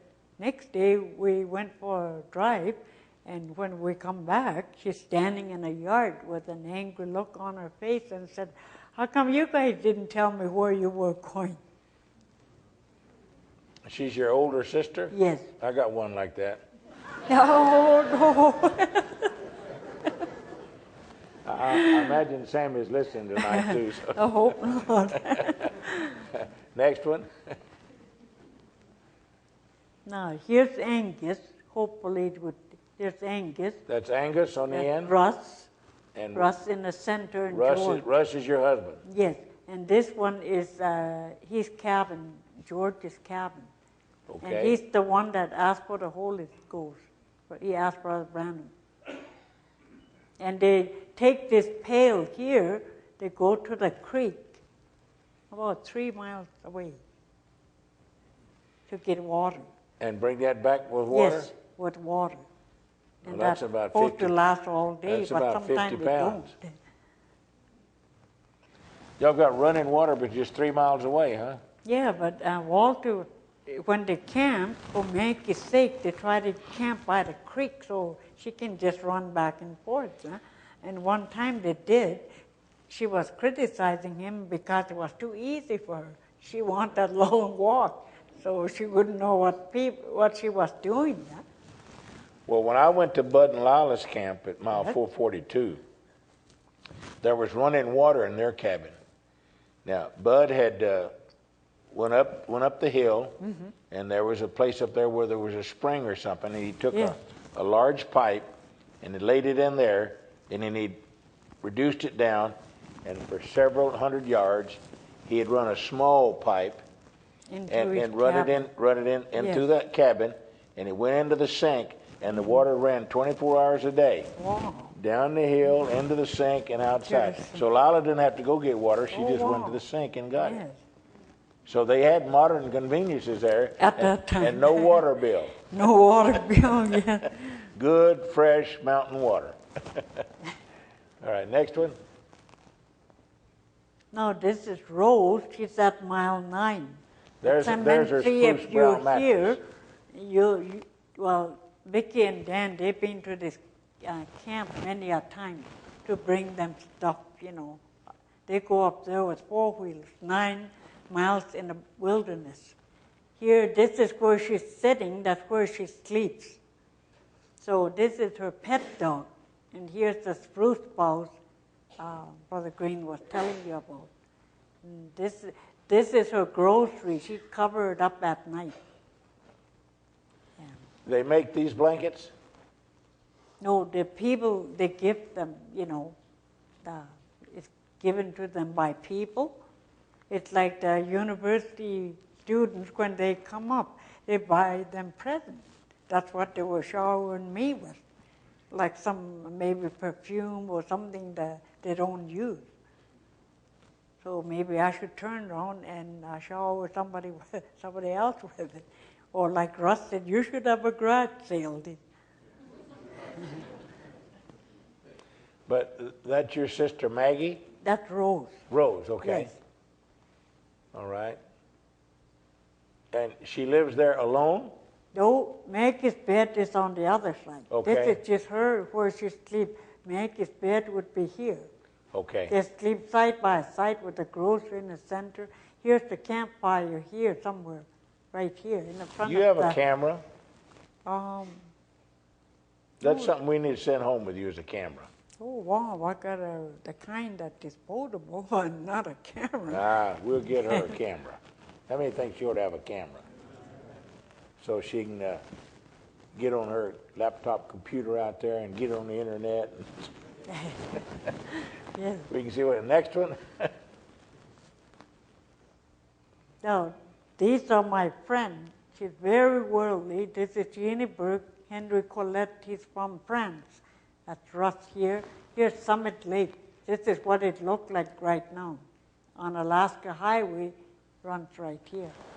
Here's Alaska Highway. That's a lake up there, and yes. this is a highway running along here. Yeah, this is Alaska Highway. And this is sort of like a rest stop alongside the highway. And with some kind of a memorial marker here? Yes, it's something like it's a history of the area.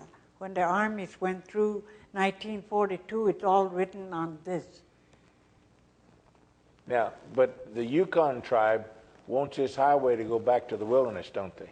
Yes, and they want this whole area. Our ancestors are buried beyond this mountain here, in the mountains here. Now, talking about burial, Brother Branham mentioned something about some of the people there are buried in logs.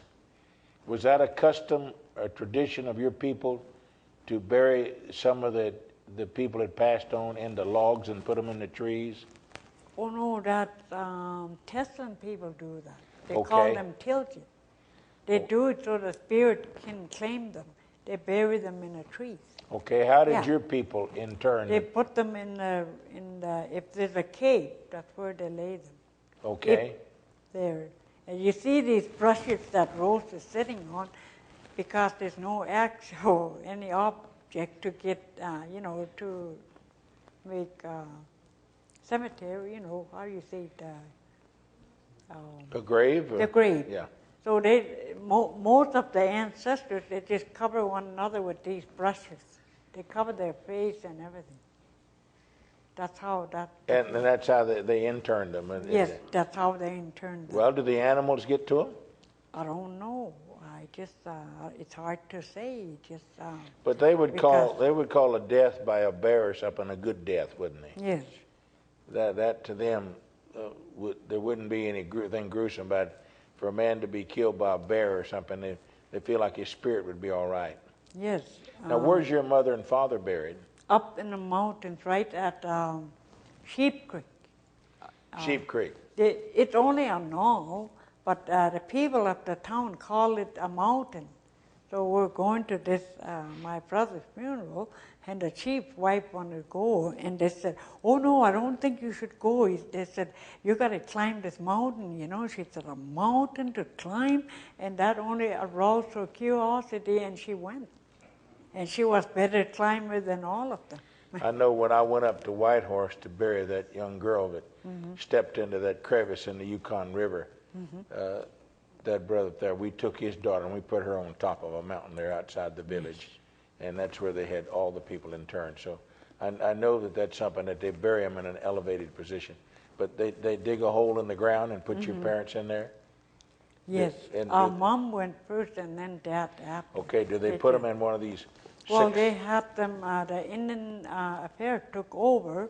Now the government paid for the funeral, everything, coffin, everything. They put them in a coffin? Yes. Okay. Of course, it's made out of gold and Yes. silver. Oh no, it just, I don't think so. I don't know who picks those things because, you know, I often wonder what I'm going to do if something happened to us. You know, I don't know anything about funeral arrangement. Well, what about, I just hope I'm the one that goes before him, so I don't have to face those problems. I don't mean to say it that way, but I just... Brother Green has handled over 400 funerals, so call me and I'll tell you what I know. Yes. We'll share it with you. If something happens. Yeah. Yes. But let's believe we're going to go and be caught away together, huh? Okay. Yes, we'll believe Next that. one. Yes, Dean. We were walking around, and this Russ's friend approached us and said, "You Americans heard about Terry Fox? Is he from here? The guy that died of leg cancer or something?" Well, every year, the British Columbia people, they honor his how he ran, even though he got cancer in the leg. So this lady told us, "You guys stand there, I'll take your picture," she said. So that's what we were doing. You have a fundraiser, huh? Yeah, fundraiser. Is it like a hike or a run? Terry Fox fundraiser, they call it. Yes. Is it a race? It's whoever want to run, they run. What's that hockey stick got to do with it? Oh, I don't know. Was he a hockey player? I don't know what this lady had. You know, like I don't know what this. I'll ask Russ when I get back. Okay. What this hockey stick? Look, there are millions of people all looking at it. And you and Russ were visiting there, and they took your picture. Yeah, they just pick us out and say, come, and stand in front of the... Oh, is that you? Yes. Oh, that looked like a young Well, I thought that was. I used to wear glasses by God's grace. When I went to this optometrist, he said, better yet, he said, why don't you have a double lens implant? And now I could have 20/20 vision for $4,500. So you got rid of the glasses? I got rid of the glasses, yes. Praise the Lord. Yes. Next Thank one. God.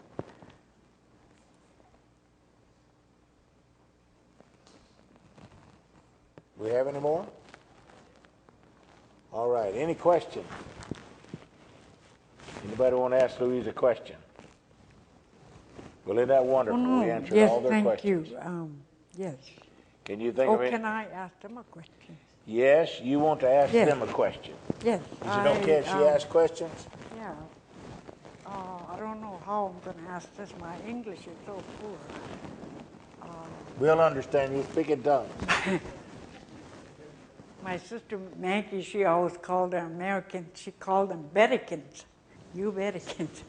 You Bettikins. Anyway, how did some of you come into this message? Like, how did you hear it? Well, how long have you Yeah. got? Yeah. I mean, it's wonderful to see, like people hunger and all that. And you're so far and wide from one another because we were driving along. I said to the sister, I said, well, this traffic slow down? She said, no. I said, you mean to say it's always like this, And she said, yes, it is, she said. So I thought, oh, wow, So, those of you who have been in the message, what I'd like to know is, I want to hear your testimony, please. If you, Brother Green. Well, we'll take another week to do that. Oh, well. Because Yeah, I just want to hear your personal moment with the Lord. Yes. Yeah. Vanessa? Yes, I want to know if your lifestyle is still the same. Yes, it is. It is? Yes, it is. And do you still live in the vicinity where you lived as a child? Yes, we still go out there and live the same way, yes. She lives at Fort Nelson now. Yeah, but we go up there summertime because which is about 140 miles from this area from here. that area. But is it the same lifestyle? Yes, it is. Water and... Yes, it is. No, you don't pack water. We do when we can. But you live in a house, don't you, or a cabin? Yeah, she's got a house, but no running water. I mean, yeah. Where you live in Fort Nelson? Fort Nelson, we're okay because we got running water and all that. Yes. And you got hot water? Mean, yeah. Yes, we got. She lives in a very small city between Dawson Creek and Fort St. John and Fort Nelson. And there's one street in the city. One dirt road. And it passes right through. Mm-hmm. If you get on it and it's one way, you can't get back to town. But there's a few people live there, and they do have a grocery store and a service station and motels. Don't you have and motel? And a motel, yes. Super 8. How many? A Regal 8? Super 8 and... Super 8. And she was the head janitor at Super 8. Yes. Until she went home to take care of her husband. Yes. And Russ, he's retired from driving heavy equipment. Yes, he's retired. And these beautiful dresses is worn here. She went to Edmonton, riding 15 hours on a bus the other day, Thursday and Friday last week. Yes. And in Edmonton, one of the sisters took her to a recycle fashion store and bought her these lovely dresses so that she'd come down here and look Americanized. Yes. Because if, where I come from, we say we dress any way we want, except for Christians, of course. But the people up there, they just, they don't care for style. Huh? When you're out in the wilderness, like they say, who's gonna look at you anyway? But when they come to town, it's another story. They had to dress, kind of presentable. I had to chuckle the other day when Caleb and them were going to take Sister Louise up to the Apache reservation. And Caleb was wanting to find a 4-door car, like Brother Rogers, to take her in, because he thought she wouldn't be comfortable in the back seat of that Cadillac. And I said, Caleb, talk about yourself, son, because Louise would ride a donkey or a mule. Yes. I mean, I had to laugh, thinking she'd be uncomfortable in a Cadillac. Yes, I would know. But I sure would appreciate some, the treatment I have received. I want to say God bless you, brothers and sisters. I really enjoy being with all of you. Thank you for being here. And most of the time you travel on a pickup truck, don't you? On a pickup truck, yes. And when I go home, like 442, my brother lived 15 miles in a wilderness, so we had to go by 4-wheeler or by foot. So when they were living at mile 9, I had to walk 9 miles to visit them. I only got 30-06 rifle on my shoulder. Hope I don't meet that grizzly, you know. It's just every time a stick break, oh, there he is. What am I gonna do, you know? And by God's grace, I hadn't seen one yet. Yes. All right, Vanessa, let's finish with you. I want to know how, when Brother Branham came, how did it affect the people around there? Did the people accept him as a prophet? Did the message continue on? Is there Christians now that believe Brother Branham was a prophet? Well, it's Sister, I would say yes or no, because a lot of people rebelled. Even though Lila was trying, you know, to try pass around the books and, you know, anything to get the people to believe, they rebelled. You're talking about 25 or 30 people. Yeah. That's all you're talking Yeah, about. that's all. Like when we brought the message to town, we were outcasts, right in where I live. There's 5 of them want to be baptized now. Yeah, that's in my family. Yeah. In her family. But Fort Nelson town itself, they don't want this message. They don't want to hear, because it corrects you and change your lifestyle, and this is what they don't want. They want to live their own way and still say, well, if God loves me, he'll save me anyway. This is what they believe, but I guess But it's predominantly Roman Catholic, isn't it? Yes. And the priest tells them who's right and who's wrong and so forth. Okay. Somebody else had their hand up here. Sister Holmquist? When is your birthday? If we would like to send you a card. Well, it says June 4th. But when I went to residential school, I couldn't speak English. So I was in a playground with another girl that was about same size. Her birthday was June 4th, so they put mine June 4th. But when I asked Oscar, I said, when is my real birthday? She said, oh, you were born May 17, he said. That's the day Noah went in the ark. Yeah. So they just measured me against Christine Germain. She was born June 4th, so they put my birthday with her. You know, there's a testimony about that when Brother Branham first went among these people, the government up there was giving them pensions and so forth, but they had to fill out certain papers and application. I had to know who their parents were and where they were born and how old, you know, their birthdays and everything. And her parents didn't know any of this. So Brother Branham had them get the forms, and by discernment, he said, your name is so-and-so, your parents were so-and-so, your birthday was this, and you was born here. And they filled it out, and as a result, they got their pensions. Yes. Now, the brothers, some of them, they were going to be something. Well, I want to be born in July. I want to be born in September. When they just put anything down. Yeah, they chose any month. Like my brothers and sisters, they misunderstood the word when now the government want to know what month were you born. So here Joe and Hank is arguing. He said, I don't like this month because it rained. He said, I'll say July. And Hank has changed his mind. He said, oh, I'll be born in March, he said. And then he changed his mind and said, I'll say August because that's hunting season.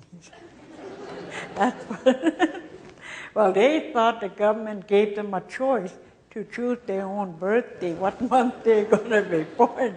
They didn't realize it's, you know, at the day you're born. And that's one of the reasons why Russ is having trouble getting a passport now. Yes, that's right. Her husband would have been with her. We'd had him come down too, but Oh. he can't get a passport because they can't establish his birthday right. Yeah, And that's his birth right. certificate. This is what's happening up there, yes.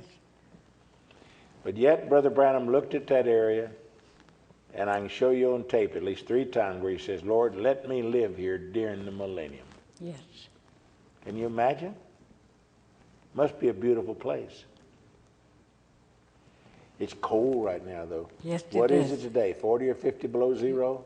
Yesterday I talked to him, he said it's 23. He said it's a lot better than it was. He said, Just 23 below zero. yes, it's 23. At my house this morning, the thermometer showed 24 degrees. Oh, That's cold here, Louise. that's cold? That's 6 degrees below freezing here. But you know, I was telling a sister, I said, yesterday we're out there, I said, everybody will be sitting in a shade up there. He said, are you kidding? I said, no. He said, that's Sitting too in the hot shade, in a drinking shade, lemonade. looking for shade, and going to the lake or something, trying to stay cool.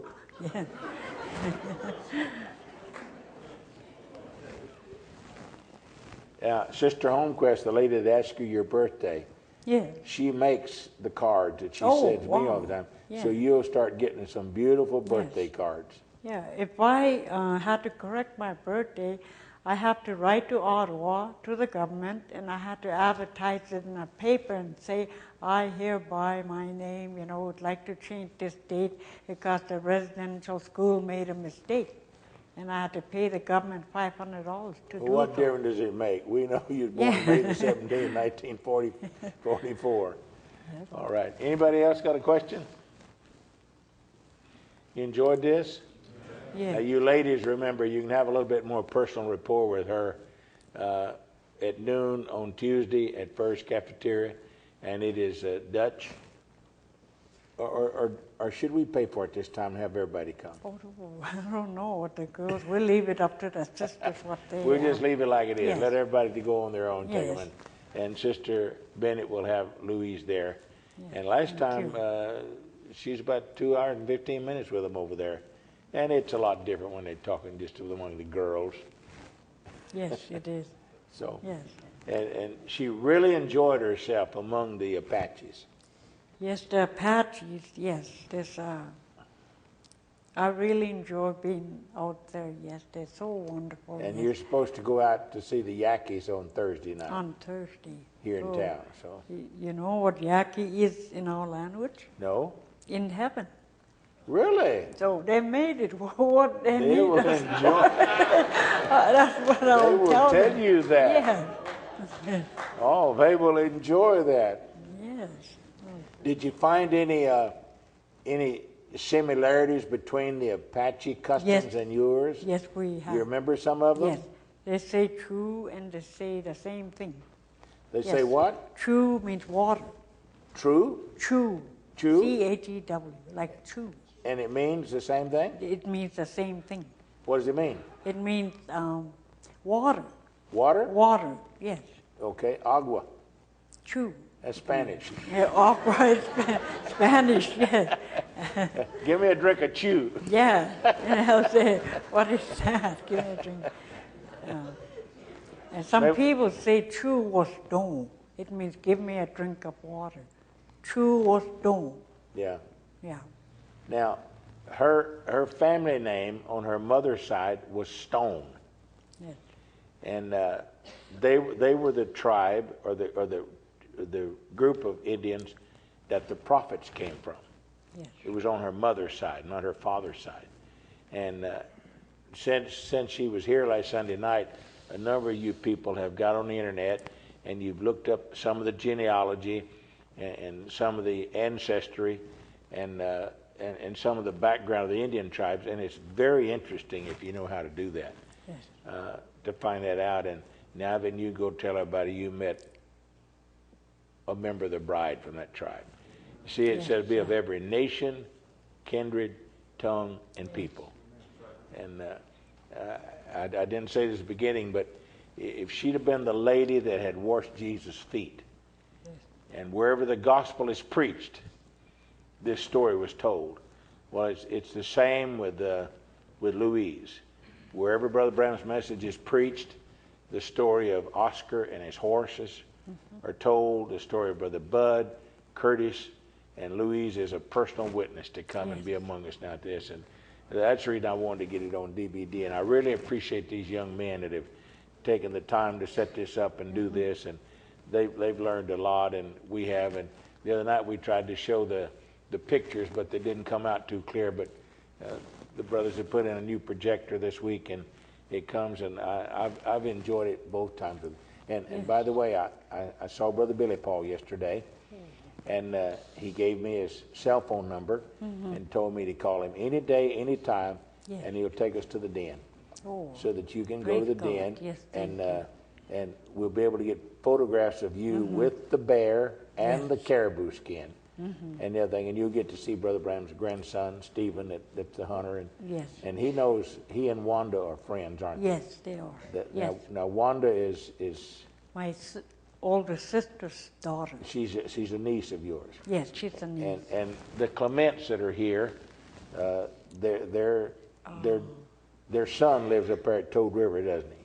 He's out in the oil field.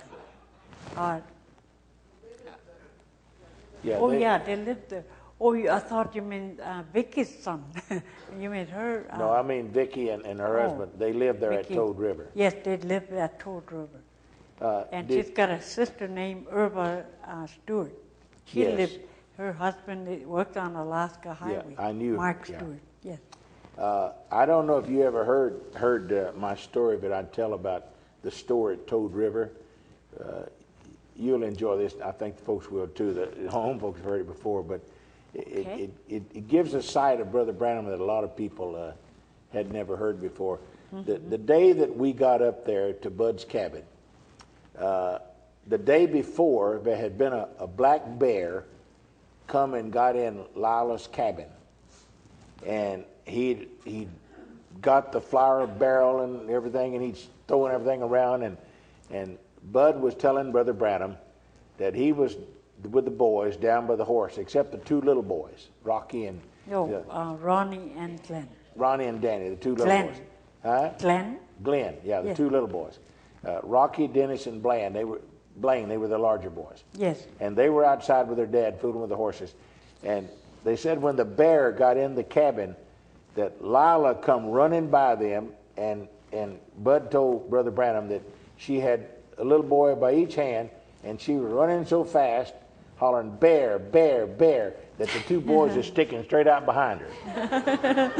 and said, Bud told Brother Branham, Brother Branham said she ran across the river and never even got her feet wet. Wow. and of course, what that did is we were all laughing about the incident, but that told me, a greenhorn, that there was a bear in the area. So that night when we went to bed, Bill and I were sleeping in a tent. It was like a teepee tent out in front of the yard, and Brother Branham and Brother Southwick were sleeping in the camper on the pickup of Brother Sothman's. And Bud and his family were all in the cabin. And sometime during the night, I woke up to pull my duffel bag up underneath my head, and I got a handful of fur in his hand. And I pulled my hand down, and Billy was on the other side of the tent, and I said, "Billy, where's that flashlight?" He'd gone to bed, come to bed last with my flashlight. And he said, "It's over here in the bed with me." He said, "What's wrong?" I said, "There's something in his tent besides you and I." and Billy, when I told him it was a handful of fur, Billy stood up in his sleeping bag, and he gets over close to the door, and he turns the flashlight on, and it turns out to be a house cat. Now, the cat must have got lost up there at the No, that's Phyllis Saltick's cat. Well, her next door neighbor. But anyway, they had me take it away the next day, so I don't know whose cat it was. But anyway, I had to go to the store, so I took Dennis with me, and we took that cat down to the Toad River store. And I left it there because they thought whoever it got away from, they'd come back and get it. Well, we go back, and Brother Branham, he kids me that day, and Billy does, and they rub this greenhorn Texan. He don't know a house cat from a bear, and I mean, they just rubbed me raw, you know. Just we was a bunch of brothers having a lot of fun. And that night when we went to bed, I made sure that I had my flashlight with me. So sometime during the night, Billy wakes me up and he says, "Perry, where's that flashlight?" I said, "I got it with me tonight." He said, "That cat's back in here." Well, I've had all the Billy I could take that night. So I'm about 6 or 7 foot from him, and I said, "Billy, it can't be that cat because it's on me too." Oh. Well, when I say that, Billy gets up inside of his sleeping bag. Yeah. And he's getting over close to the door, and the door was zipped shut, and he unzips the door, you know, like this. And about that time, I turned the light on, and that house cat had come back, and they got in that warm tent with us. And Billy gets out of the sleeping bag, grabs that cat, and throws it at the door. Well, the cat doesn't make the door. He hits the side of the tent and bounces right back in Billy's face. Oh. And I mean, there is a cat fight and a boy going on. And the next thing I know, Brother Branham is out of that camper, and we've all got on long insulated underwear. And Brother Branham is outside with his rifle, thinking a bear has got a hold of his son Billy. Oh. And don't think for a minute I ever let him forget it. The next morning we got up. It had snowed, and we couldn't leave the camp area. And Billy got up and grabbed his clothes and went and got in the warm cabin to dress. And I had told Sister Green before I left, I said, you know what, I got these overalls and all I'm going to wear. But I said, what if I fall in the creek and I get wet? So I had an old gray flannel wool suit that the moths need to hold in the pocket. And I said, I'll take that thing. That's warm, and I won't never wear it down here. So I got up that morning, instead of dressing in those hunting clothes, I put on that gray suit with a white shirt and a tie. And I strapped my .38 pistol on my side, and I take my Bible, and they're all in the cabin having tea and getting ready for breakfast. And I go to the cabin door, and I kick the door open, and I draw that .38 pistol. And I say, you sinners better repent. The preacher's on hand. And Brother Branham slides out of his chair, gets on his, oh, Reverend, don't shoot me. Please, I promise you. I'll never do it again, preacher. Don't shoot me. Oh. We had a lot of fun. And that afternoon when we got ready to leave, Brother Branham came to me and he said, Brother Green, now here's your lunch. He said, now put it in your left saddlebag. And it already showed me my horse, and I knew which one it was. It was a paint, and I went and I thought, well, now why put it in the left? Why can't no, just to the right? It'd be easier for me to get out here. But I thought, well, maybe ammunition in the right saddlebag and the lunch in the left one, and that way everybody load the same. And so I woke up there with this sack lunch, and I opened that saddlebag, and that cat comes out of that saddlebag. Oh. Brother Brown and Billy had put that cat in that saddlebag, Oh. and Billy's over there filming it. And then Brother Brown said, that's a Texan for you. That's a Texan for you. And then he was going to show me how to get on my horse. So, you know, you're supposed to get on a horse on the left-hand side with your left foot. And that throws you up on the saddle and you're facing over. So he took me on the other side of the horse and had me do that. And when I landed on the horse backwards. And I knew what he was doing, but I did it anyway. And they got pictures of me sitting on my horse backwards, you know. So I want you folks to know, Brother Brown was a lot of fun to be around. And if you let him relax and be a man, I think that's the reason he allowed me to be with him so much. Is because Brother Brown told me that he didn't go to the wilderness just to go out there and be cold and hunt games, but it's the only place that he could go that he'd get away from the spirits. The day he told me this, he asked me if I knew any jokes. And he knew, he surprised me. Well, I'm from Texas, and I was full of them. But I thought he was fixing to get after me for being foolish or something like that. And he was driving my car, and about that time a car passed us on the highway. And he said, Brother Green, said, you see that car just passed? I said, yes, sir. He said, we need to pray for them. They're going to need help down the road. He said, now that's the reason that I go out here in the wilderness, is once I get out there and I'm away from people and spirits, he said, then I can relax. He said, now if you know some jokes, tell me some so that I can start relaxing. And I told him one about a man going to sleep in church, and he beat on the, that's a good one, Brother Green, and he told me one. And for 2 hours, Brother Brown and I swapped stories. And I know he enjoyed it because the first night we was at Bud's house, Brother Brown was sitting in the cabin, and they could always tell when Brother Brown was relaxed. He took a straight chair, and he'd turn around, and he'd sit in it backwards and put his arms out like this. He said, Brother Green, tell him one about so-and-so. And I told it. And now tell him one about this. And all of mine, he had me tell them over because some of them they'd never heard. They wasn't original, but hey, as I said, I was from Texas. And I looked over there, and one of them, Brother Branham, had slid out of the chair and was laying flat on his back, both feet sticking up in the air, and he's holding his sides laughing. And I don't mind telling you, I looked over and I thought, prophet? But see, I got a revelation. Elijah was a man. Brother Branham was a man. He was my brother. And he wasn't deity born virgin. It wasn't what you'd call a saint or a monk. Brother Branham was a man that loved God and kept that word and let the Holy Spirit lead him. And he became an adopted son of God. And I believe it is possible for you and I to live that kind of life. Now, we won't have the gift and the discernment because we're not a foreordained word prophet the way he is. But we need to be Christians. Yes. And I'm going to tell you this. I think Christians can have more fun than anybody else in the world because there's no hangover the next day. Now and I had the experience to be up there with Brother Branham. And the first time I ever saw that bearskin rug, he had me stand in the middle of it. And when he walked up to me, he put his arms around me, and he prayed a prayer for me, and he prayed the exact same prayer that he'd prayed 14 years before when I had picked him up and set him over in his car with Howard in a meeting in Beaumont, Texas.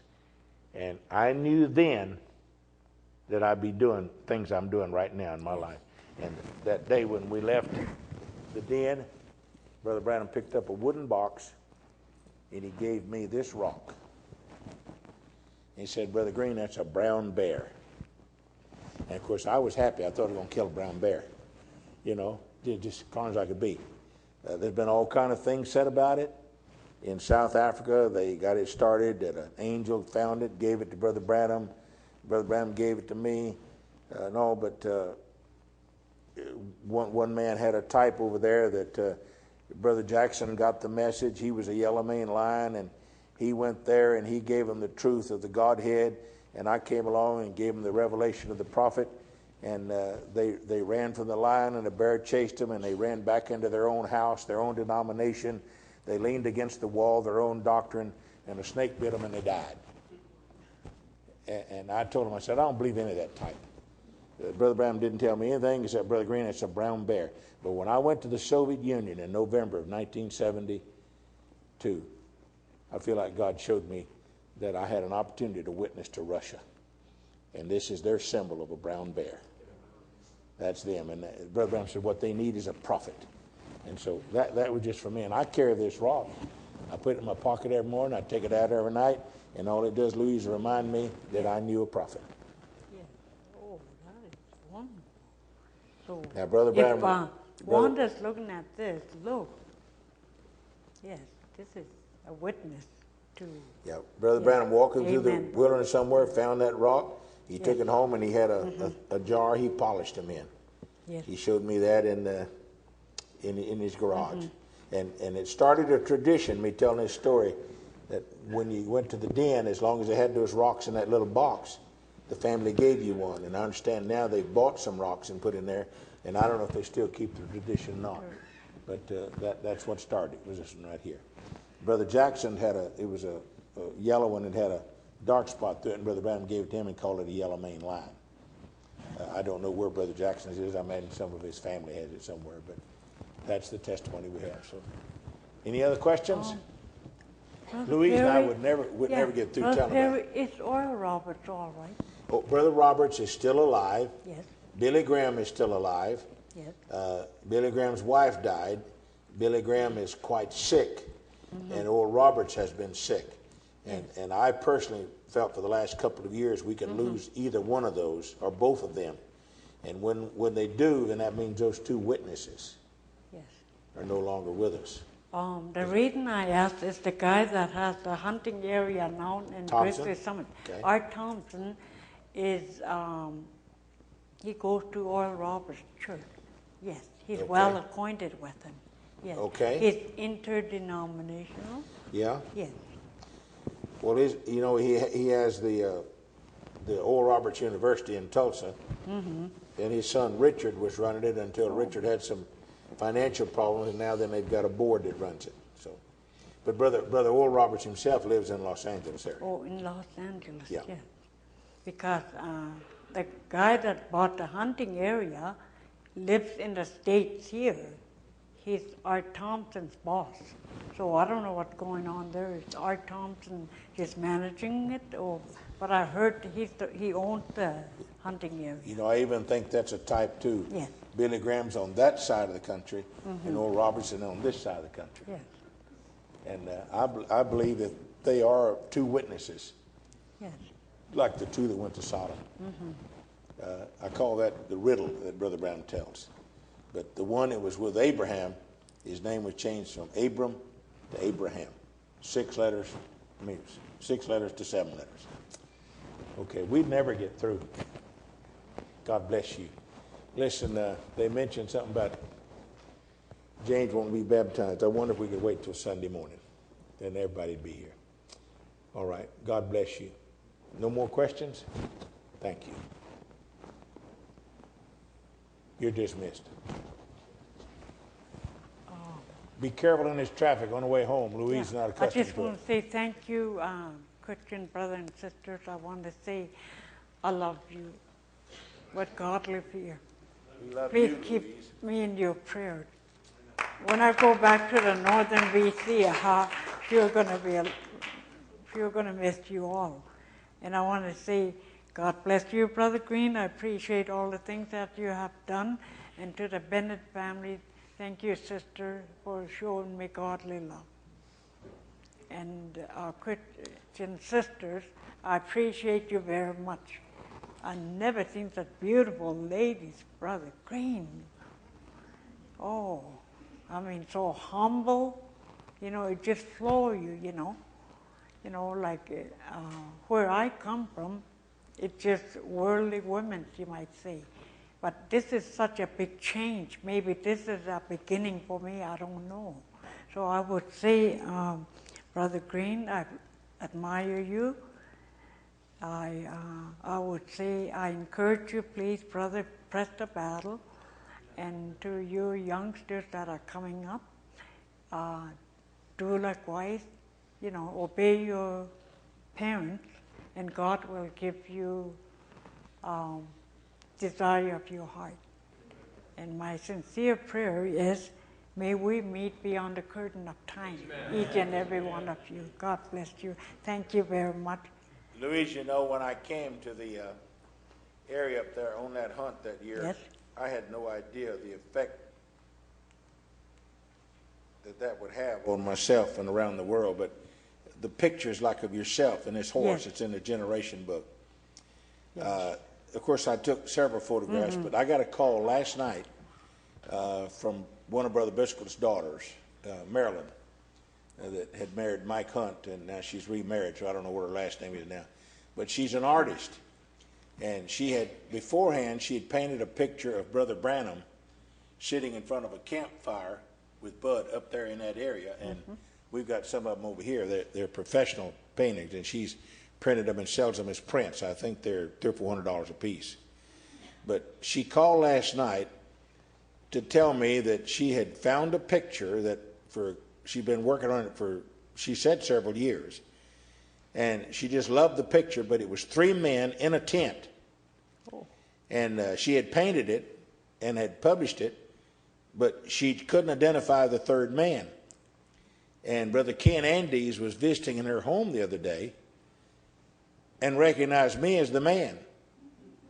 And she wanted me to verify that was me. Well, I know the picture that she's talking about because we're inside this white tent, and Brother Branham's standing there, I think, with my Bible, and Bud's standing on the other side, and I'm sitting there at a table, and I'm leaning over like this, and I'm listening to what Brother Branham is saying.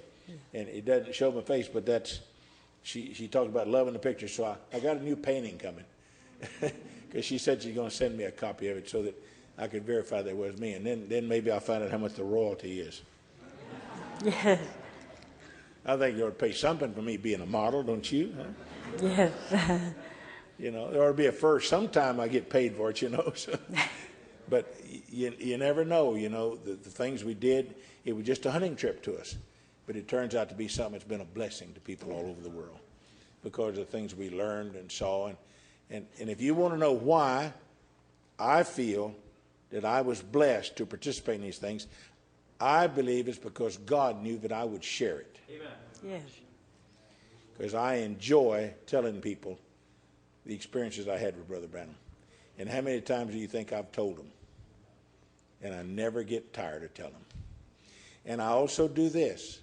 I welcome you to go back and listen to it when I told it 40 years ago and see if I've changed it any. I know some brothers who their memory gets better as the years go along. Now, there's times when maybe I forget things, but Louise has said some things she's been here that's renewed things in me, you know, that, yes. Hey, I didn't put that, I don't add to it, but I'd said it before, but it comes alive again. And that's what it should be. This message is real. Yes, this message is And real. you see the change it made in Louise's life Yes. for Brother Branham to say, go get Louise. Yeah. Sandra and the other girl, they're doing this writing. I want to thank the girls also for their patience in tracing down who I am. Let's say Beaver Indians sometimes are called Seikene. Seikene is rock like people. That's what she found. You mean in tracing your Yes. genealogy with a tribe? Genealogy, yes. Okay. That's what we were called before there was any white people that, before the Alaska Highway was made, that's what the Cree called the Beaver Indians, Seikene, they called them. Seikene, and in turn, the Beaver Indians called the Cree Leshini, they called them. So we went to residential school. There's still separation, brothers and sisters. What a shame it is, because the parents, the story come on down saying, well, if she's a Cree and she's a slavey, well, her people kill off all people, and they tell the children that. I wish to tell them about the Lord Jesus Christ. Wouldn't that be different today? Yeah. You see, so that's why there's so much hatred involved, Brother Green. See, this back in I'm their saying. families, yeah. This is one what tribe I'm saying. would invade It's another again tribe, the kill other. all the men and take all the females Yeah. and breed them. And so they Yeah. became Beaver and Crees intermixed like that. And those tribes that survived, they still hate the other because, hey, you killed our parents. Yes. And that's the reason these Indians, they didn't get along with each other. And that hatred is still there now. And it takes the love of God to take it out. Yes, it does.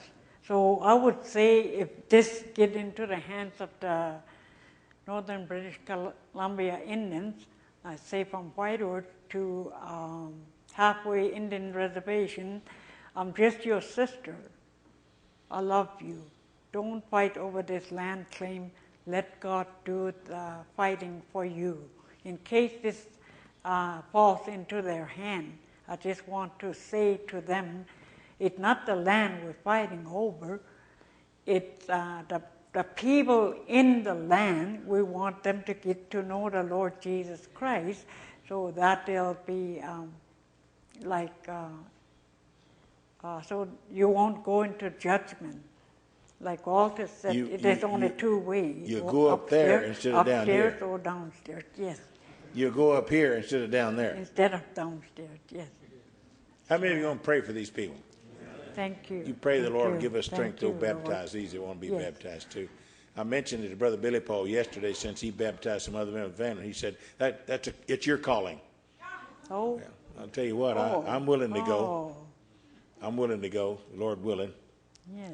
Might have to have 4 of these other guys go over and hold me up, but the Lord willing, I want him to wait till the Yes. ice breaks, Louise. I don't want to go while we have to break the I would ice. suggest you come after June 15th. Wait till after your birthday, huh? Wait until I'm a year older. Yes. And All right.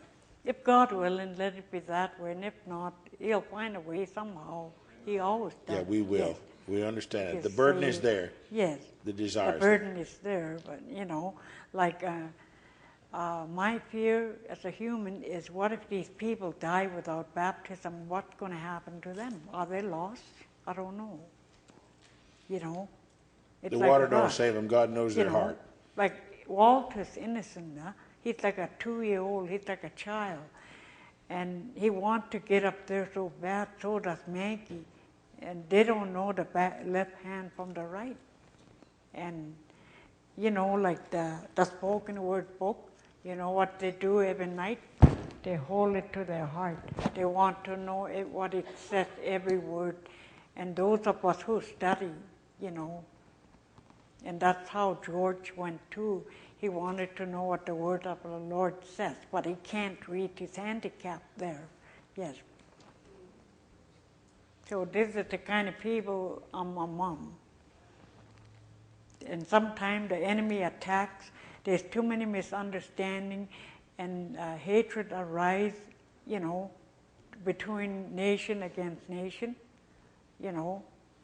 And so in a time like this, I will remember your prayers. Yes. Thank you, brother and sisters. I appreciate you very much. Brother Green, thank you very much Thank for you for giving me taking the this time to come be with us. to speak to the congregation. Yes, and I want to say you're a wonderful shepherd, Brother Green. Keep that up. May God bless you. And my statement would be, may you have the great reward that will await you. I am blessed. Yes. May God help these innocent sheep you're leading. May they hold to your word, not his word, to, you know what the scripture says. So if I happen to slip beyond the veil, like they say, you know, to be with the Lord, I just want you to know I appreciate every one of you as a Christian. And you know, God loves you, so did Brother Branham. That's why they're ministers. They stand here every day. You think Brother Green stand here for nothing, in jeopardy, facing problems, troubles up and down? Brother Green and Brother Newton Bennett and the ministers that God has called, you know, as many as the Lord has called, you know, God bless you. And I can't say this brother's name, Brother Green, the brother that went up to Apache. Caleb. Kayla, yes, I appreciate you Roger. very much on that trip. Thank you, sister, and I really enjoy being with you that day. Yes, you remind me so much of Oscar. So those of you who don't know Oscar, never met him. Yes, amen. Yes, amen. Yes, okay. That's your brother Oscar. Yes. Okay. I mean, his personality strongly resembles the way he acts. You know, I thought, oh, Oscar all over again, you know. It brought back so many memories and made me so at home, you know. That day we were by the bridge, or it wasn't a bridge, what was it, a dam or something, what it was. And here's this wife, oh dear, oh, you know. And I really thought I was at home, you know, because the way the welcome I received at the, what was it? Apache, yes. They gave you gifts. That means Yes, they they believed you. gave me a necklace and a little basket and a blanket. Yes, and a present. And somebody spoke up and said, I never seen, Apache never present you anything unless they approve of what you say. That's correct. Yeah, your sincerity, he said. Yes. It's That's- not our sincerity, it's his sincerity. I don't want to praise myself, I don't deserve it. It's him, the Lord Jesus Christ. He needs all our praises, yes. So thank thanks, you Sister once Louise again, is a Brother faithful Green, daughter of God. And God bless you. I've told the local congregation here for I'll say, years, yeah. but Sister Holmquist back there sends cards, but I get as many cards from this lady as I do from anybody in the world, because for years she has faithfully sent me her tithes. Not a time has she missed it, I know. And it's always in a nice card. with a prayer and the prayer requests he wants us to pray for. And I've told you people that I can't even spend them. They're just too sacred to me. So I had a place that I put them. And when she told me she wanted to come, I said, Lord, I'm going to take them and I'm going to sponsor her trip down here. Yes. And so I never paid for a trip. Oh. And we still got some money in the drawer too, so you can go shopping if you want to. Maybe, no. And the other day I called that nice lady back at that travel agency. When I saw the ticket, I saw it wasn't on the bus, and I called her to pay for your bus ticket, and she said you'd already paid for it. So that money's coming back. Oh, wow. I don't know what he'll say. You can buy something for Russ and take it back to him, huh? No, I don't think he would like that, but, you know. Your bus ticket was a little over $500. Your plane ticket was a little over $500. Yes. And the insurance was $154. $154. And so it's all paid for, but you paid for the bus ticket, but we got to refund that. So look at there. You got some money in your purse. Now, where would I go shopping? There's only 2 stores. After seeing your store, you know, I'll say, well, you know, 2 stores. You'd already been shopping in Edmonton, so. Yes, we did. And of course, I can't see you riding a horse in these skirts here back in the bush, so you're going to have to go back to your fashion up there when you get back. To do that. You get back to the bush. God bless you folks God tonight. Bless you. Thank you. Thank you, Brother Green. Thank you very much. I appreciate you very much.